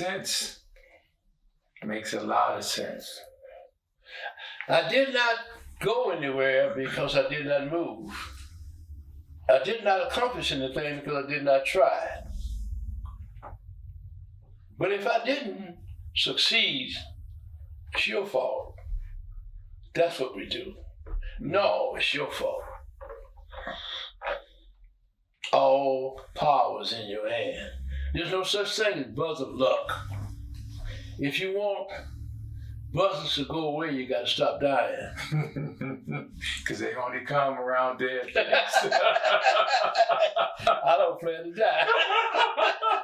I understand. Circling back, with your children, your 4 children, with Belinda, Sharon, Jason, and and Jana. Jana. It's my heart. These are 4 corners of my heart. Those are the most important people in my life, my 4 children. Do any of them possess any physical or character traits Oh, it's a tough one. that remind you of yourself or your parents? And if so, I'm sure hoping you didn't answer that. It's a tough one, boy. Okay, I'm going to try this one. My oldest daughter, Belinda, probably has some strong Marks, me traits. She's she'll, okay, that one, Belinda. Right? okay. The second daughter has my heart because she is very giving. And I'm a very giving person. She's want to make sure everybody's is okay. Okay. And if she's got anything, she'll break it off. Mm-hmm. So that's who I am. Okay.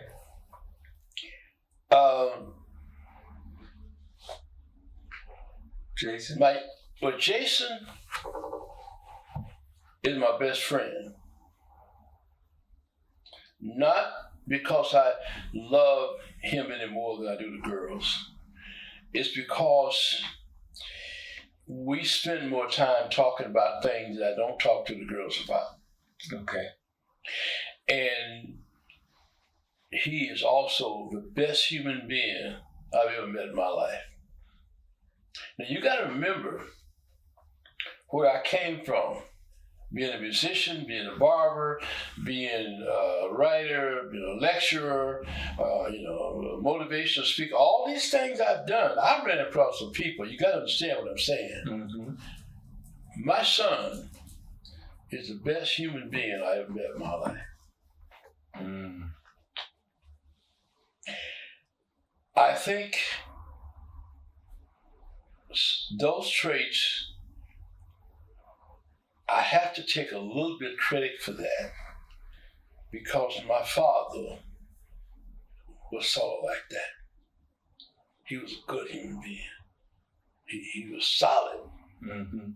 If he told you something, he's going. His word was. Oh man! If you shook your hand, you don't need a contract. You don't need anything other than that. My son's a lot like that. So now we got the baby girl, Jana. Mm-hmm. Jana, I think she looks more like me than the rest of them.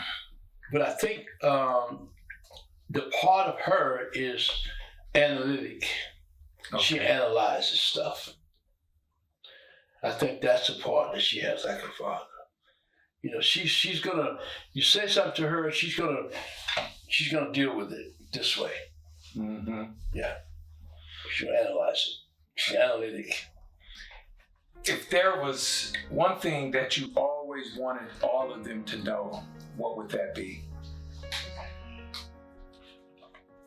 My whole life has been hoping that they will always know how much I care about them, and they will always respect me.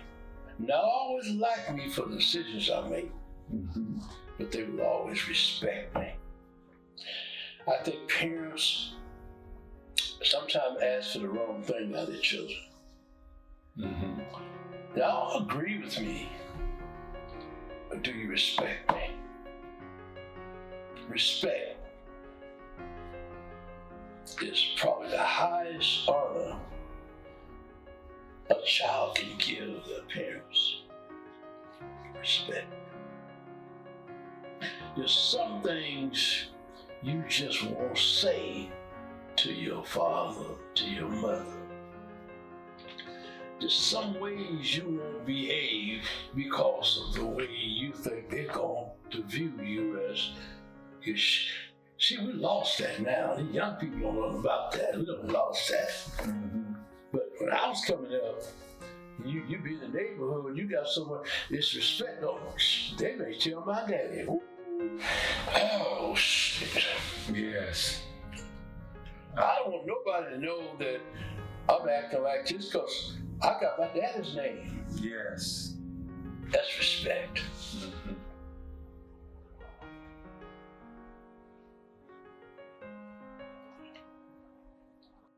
On December 20th of last year, 2024, you achieved 90 rotations around the sun. On December 21st, year 2024, your family and friends gathered themselves together to celebrate you. Describe what you felt witnessing your offspring gathered together to celebrate you. Well, first, I saw the tape, and I'm critical of myself. Being a performer, you're never completely pleased with. It's always something you should have done. You know about that. Yes. And when my daughter or someone asked me if I wanted to say something, to speak, I think it might have been before I blew out the candle or some point. And I said, no, it's better to receive than to give or something like that. Mm-hmm. I hated that I did that because I really should have said how I felt. But I was afraid that I would break down. And I couldn't do that.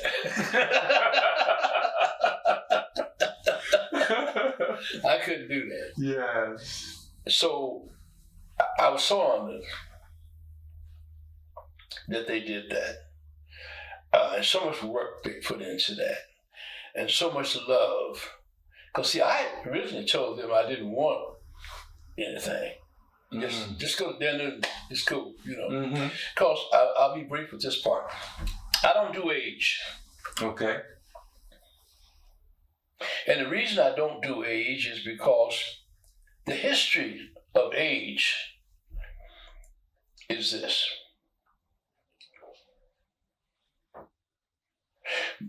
Many years ago, you didn't have birth certificates. So half of the people in the South, after slavery, didn't know how old they were. So sometimes it's an advantage to your life not to know how old you are. Because once you put in your brain your age, then you start to act your age, or you want to. Well, I'm 70, I shouldn't be picking this thing up. I'm 70 years old. Yes. I don't play that. So, how old would you be if you didn't know how old you was? You'd pick one. Mm-hmm. So every day I get up, I pick one. Some days I do feel like I'm but most of the time I feel like I'm 60. Yes. That's the one I want today. Yes. And how do you keep that young feeling? What do you do on a daily basis? I don't hang out with old people. This is something I'm not proud of. Yeah. But I won't allow someone to introduce me in a way of saying, I'd like for you to go and hang out with my dad. My dad's around your age. I would never do that. Because I haven't met anybody my age I want to hang out with. Makes sense to me. Why would you want to fire and go get two old coals? And neither one of them are lit. Now that's that Southern wisdom right there. So on a daily basis, I know you're an avid walker. Yeah. What does your normal day looks like? My normal day is getting up. Sometimes I have breakfast first, sometimes afterward. But my normal day is getting up and doing a mile, and then I do 56 stairs. And that's my normal day. And then I add another 50 stairs going back up to my bedroom. Mm-hmm. So we're talking about over 100 stairs a day. Okay. That I do. Here's the reason I'm okay with that. The number one problem with older people is falling. Mm-hmm. And the number one reason for falling is weak legs. Mm-hmm. And the reason you got weak legs is you sit down too much. Makes sense. Makes sense. So my legs are strong. Yes. So if I seem like I'm gonna fall, I got a strong leg. Mm-hmm. I don't fall. Mm-hmm. I don't know many people my age that don't fall. I don't fall. And you walk upright. That's it. Yes. So, but I didn't just start this. I'm gonna be brief with this one. I created a walking group up north when I was 75.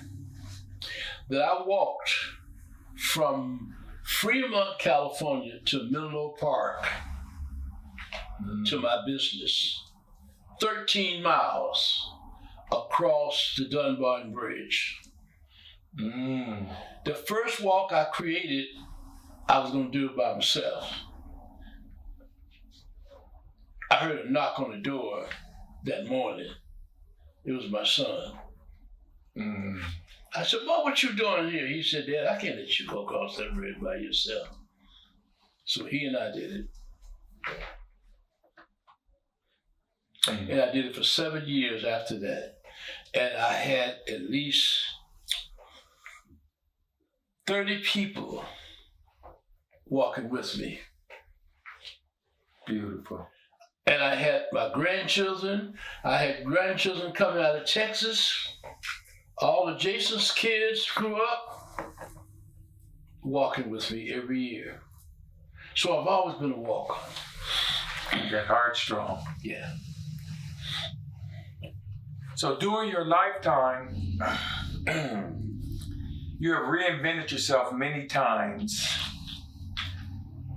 What does the words resolve, acceptance, and determination mean to you? Resolve, acceptance, and determination. Resolve negativity.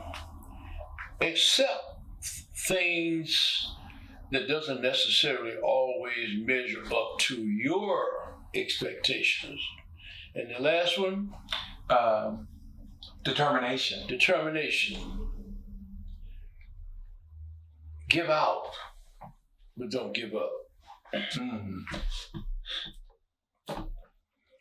In East Palo Alto, you were the owner, operator of a barbershop, Marks Style, that became also a bookstore.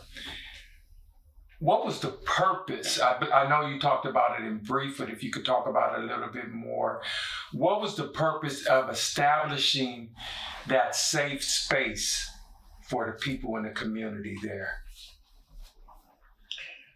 I had the most popular business in the area, black business. And I created a business that would allow families of the black community to feel comfortable. Barbershops has always been a place for men.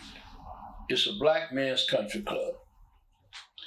I created a situation with my business where it was family. Women, 80% of women during the period I had my business was raising their sons without the fathers bringing them to the shop. So I made sure that the women were comfortable and there was no foul language. And if a woman came in with her son, she had to be respected. And the men who worked for me had to participate and respect those women. Tell a brother, hey man, excuse me, don't do that. Don't hit on that sister. Mm-hmm. She's a friend of mine. Mm-hmm. I know her husband. You don't know her husband, but you say, I know her husband. Mm-hmm. Don't say that as a kid in here. Mm-hmm. Wait till they leave when you tell me this story. You can't talk about that now. Mm-hmm. That's what I created. I put in the window, women are welcome and respected here. I created a special bathroom for women. So when they come in, they didn't have to worry about flipping the seat up and how men, you know what men do, okay? Yeah. Yeah. So it was a safe haven for those in the community. I created a reading class for young boys, 8 through 12.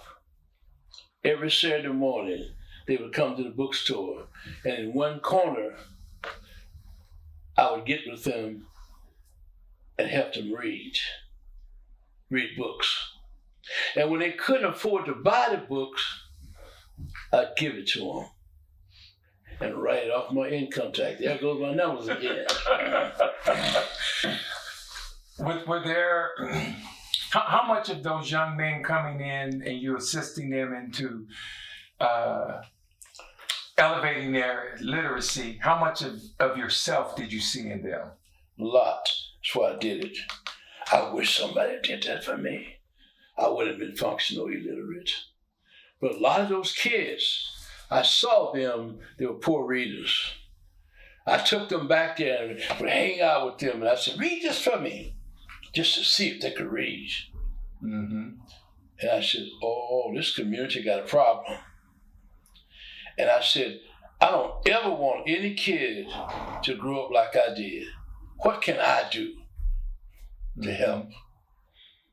Beautiful. Your community activism many times was expressed through music and poetry. If you could share a memorable experience as a band leader and as a poet that you will always remember. First, as a band leader, is there an experience that you combined your community activism that you will always remember as a band leader and as a poet? There was a concert at De Anza College. And they were looking for entertainment. And they asked me if I would bring my band, and they said they didn't have much money. So I was able to say, I'll play free, but you have to pay the band.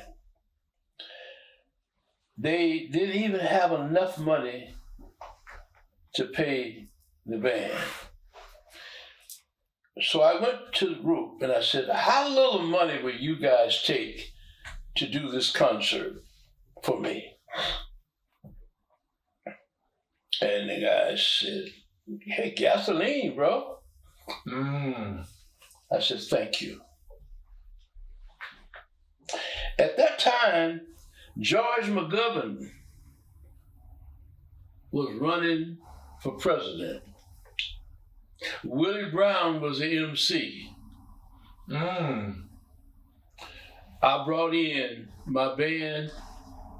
I wrote new poetry. And I called up Gil Scott-Heron. Gil Scott-Heron, I toured with Gil Scott-Heron. And I called Gil and I said, Gil, this is what I'm doing. I need you to tell me how to put on the best show I can put on for this event. They got no money, but I need some advice. Gil gave me a lot of good advice.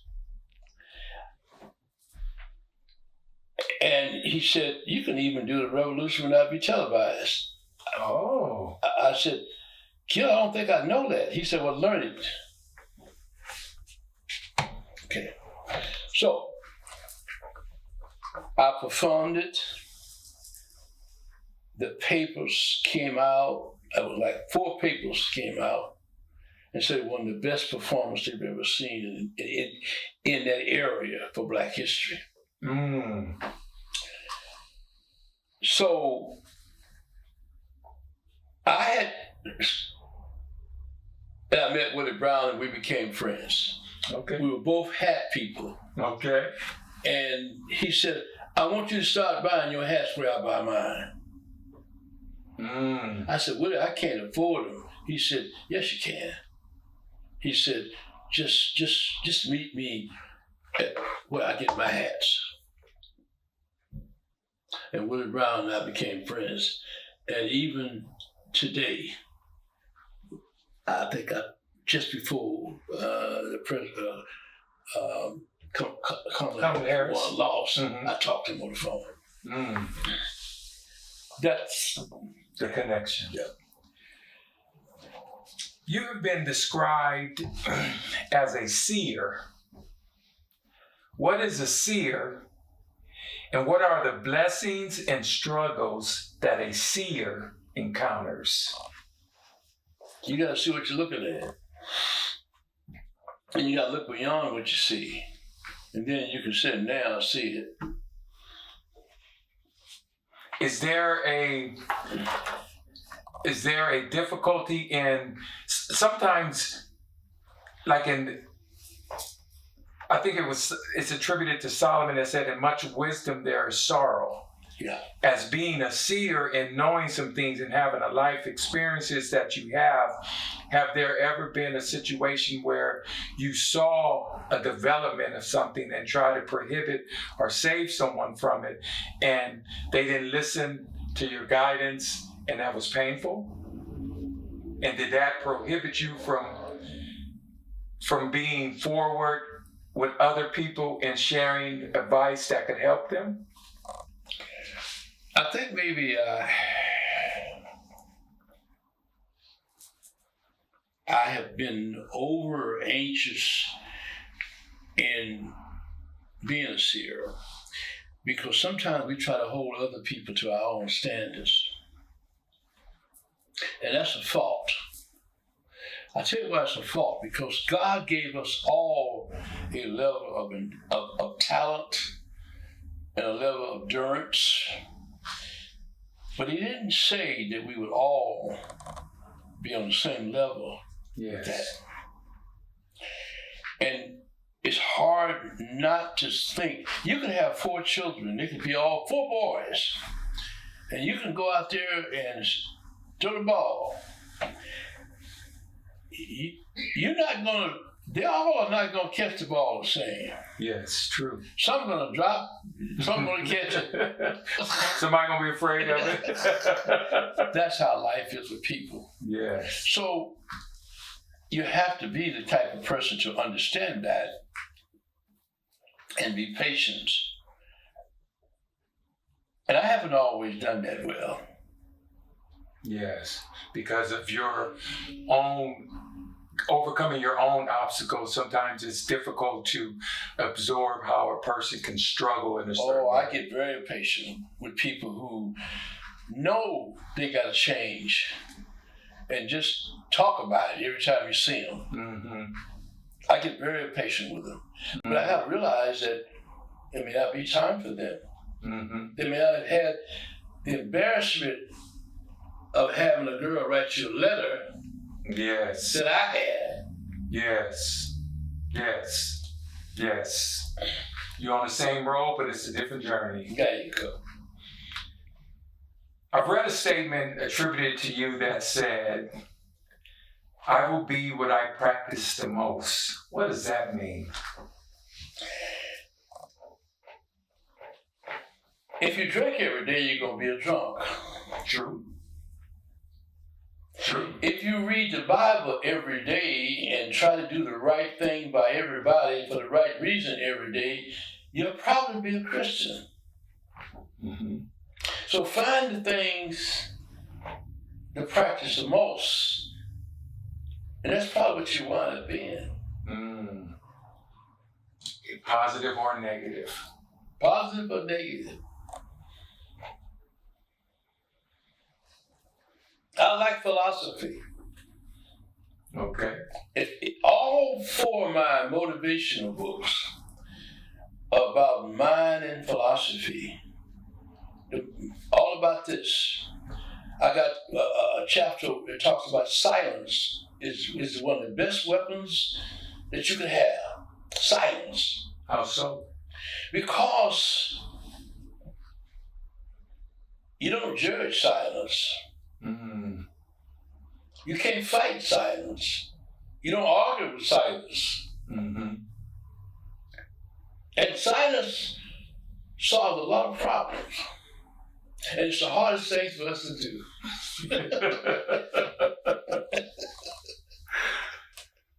What is negative programming, and how does a person erase the negative programming that they've been taught?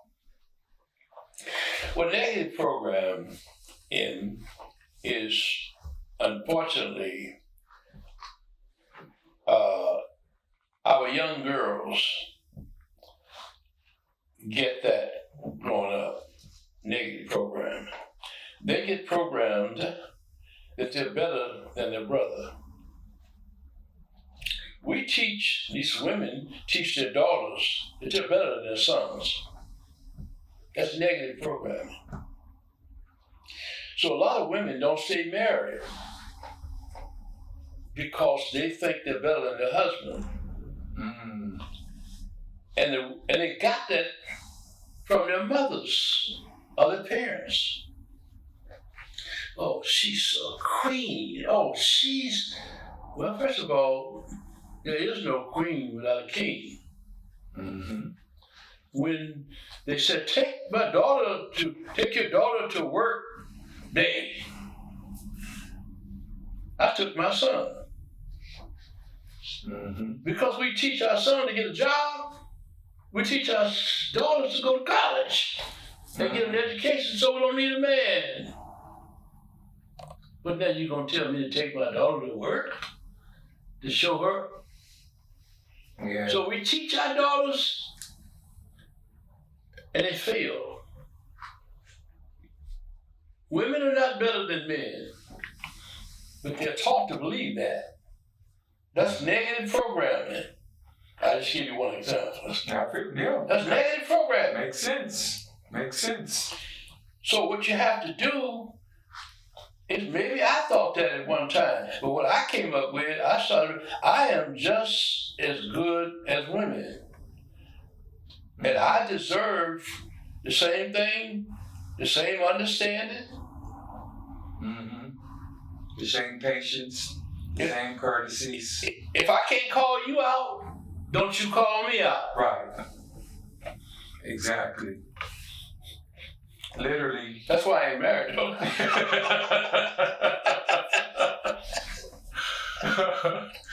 What does a successful life look like, and what are some of the components that make success possible? What does a successful life look like?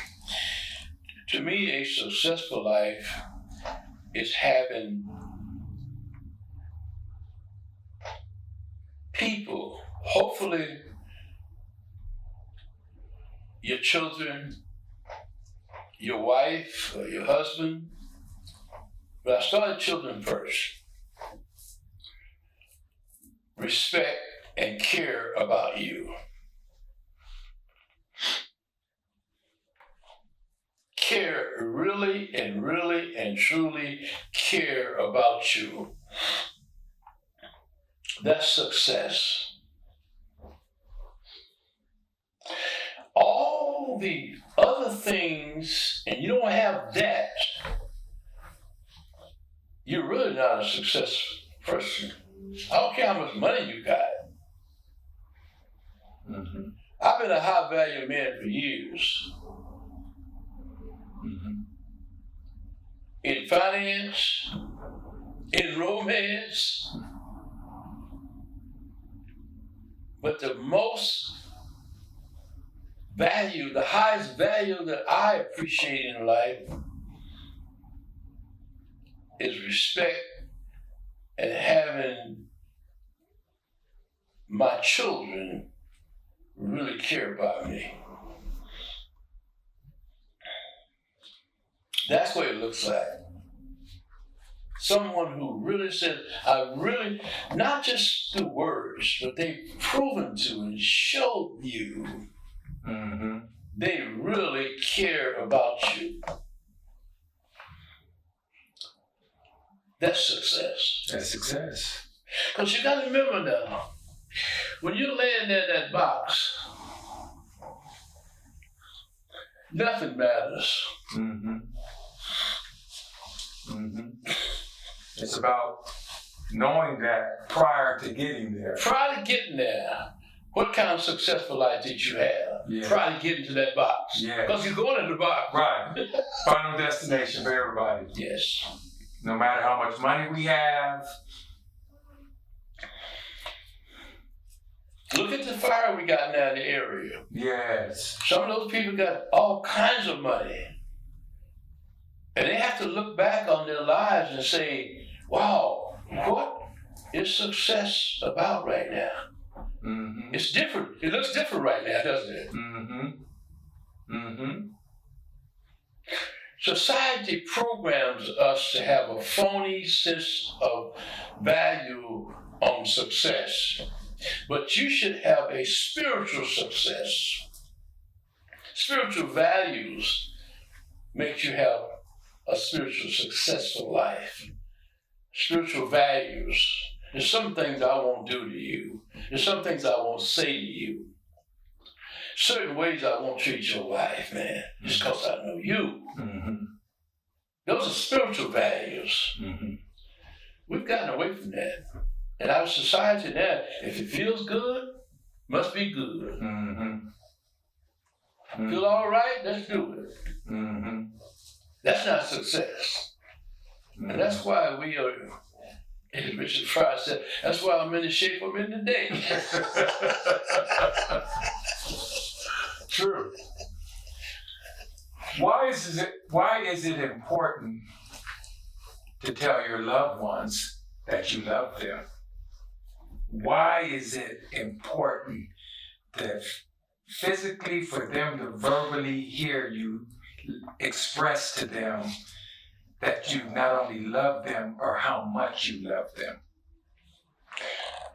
I think it's important to do that is because historically, Black people especially didn't hear that much growing up.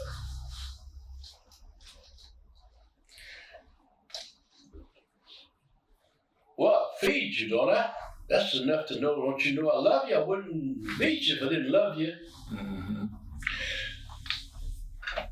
But to say to a person, it's not about food, not about clothes. Back to what we said earlier, I care about you. Love is connected to I care about you. But love is a abused word. We throw it around just like we throw our socks around, and it doesn't mean a lot. But when you can say it sincerely to your loved one, it becomes very important. And you don't do it once. You do it enough for them to believe that you really mean it. Yes. Yes. I'm going to mention the following people to you and share with me the first thoughts that come to your mind. We're going to start with your good friend, Dr. Larry Wayne Ellis. Dr. Ellis was a good friend of mine. He died recently. He was my spiritual advisor. I think every man needs a spiritual advisor, someone who can help you in your spiritual development of life. And he was the type I could call 24/7 and say, how do you think God would feel about me doing this? How do you think I need to go in line with how God will bless me? He was that person. He did the introduction to 2 of my books. Okay. And we had a lot of respect for each other. A lot of respect for each other.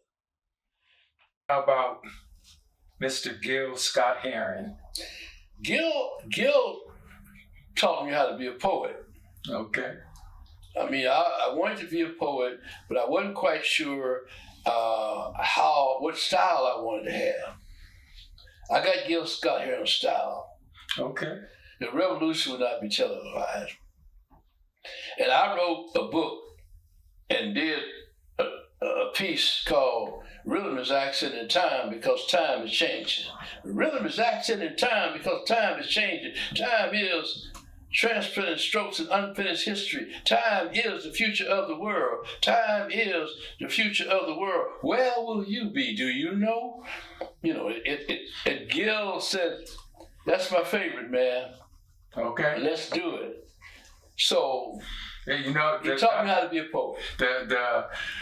That reminds me, your cadence took me to Whitey's on the Moon. Whitey's on the Moon. You hear that, don't you?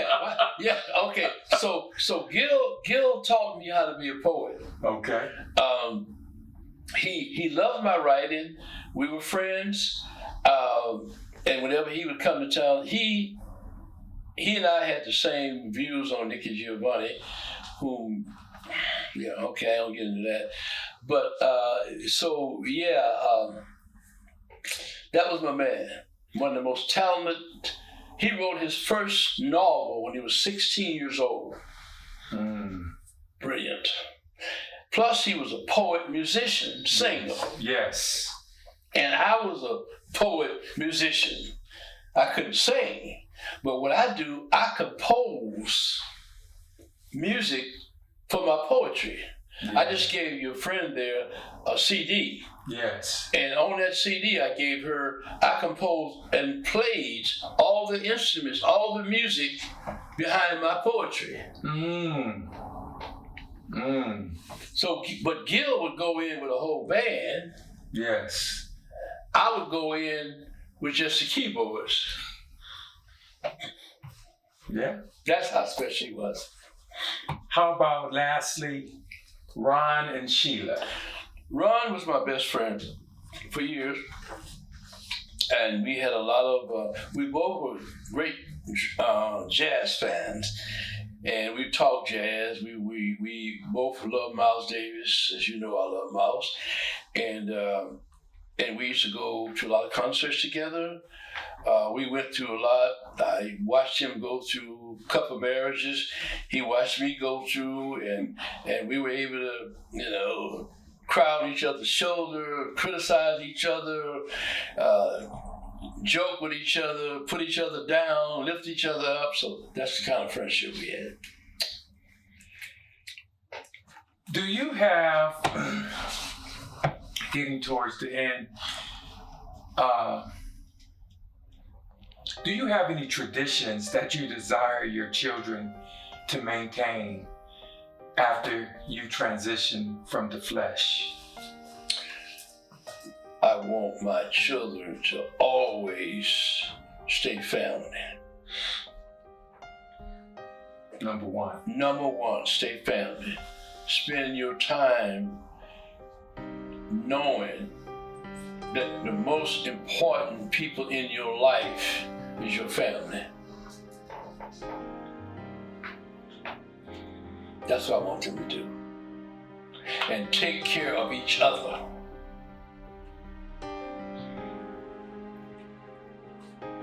I have two more questions. One is, what has the man Jym Marks become?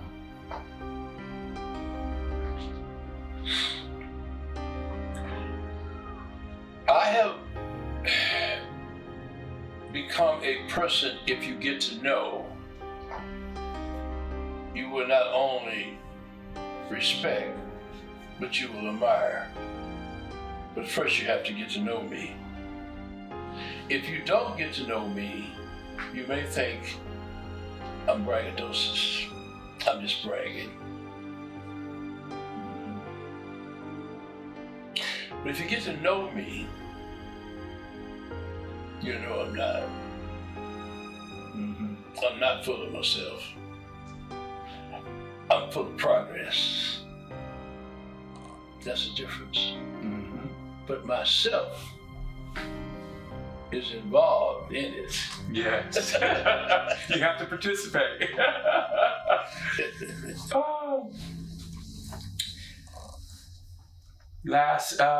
Almost lastly, and for this, I'd like for you to look right in that camera right there and answer. 50 years from now, what message would you like to leave your future offspring that will still be relevant and necessary?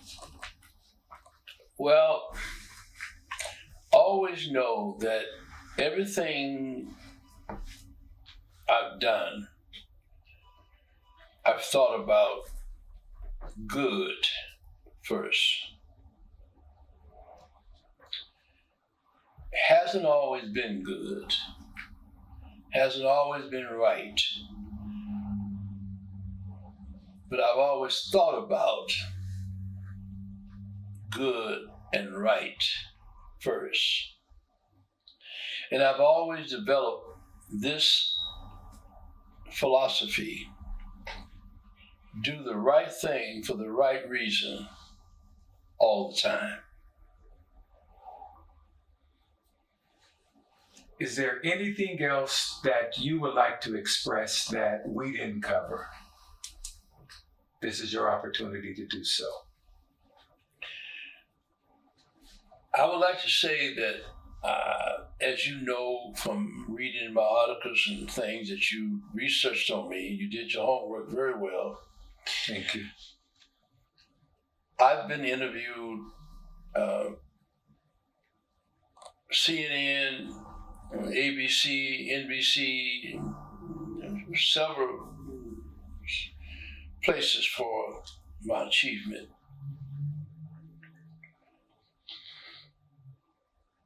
This is the best interview I've ever had. Thank you, sir. Thank you, sir. You got things out of me that I didn't plan to give you, to be honest. Thank you. You're very talented in this. You're not a person who just put a mic in front of someone and ask dumb questions. Because I have a philosophy about people who do this. If you ask a dumb question, then you shouldn't be upset over a dumb answer. I agree. But this has been, it's been fun, enjoyable, and I really appreciate it. I appreciate you. Yeah, I appreciate it. The world appreciates you. Thank you. Thank you. Yeah. Thank you for your time. Thank you for your contribution to the world, to your community, to your family. Your life matters. And as the years go on, the seeds that you have planted, as a single tree, you have created a great orchard that bears many fruits. So your work has not been in vain. Thank you. And we thank you for that. Thank you.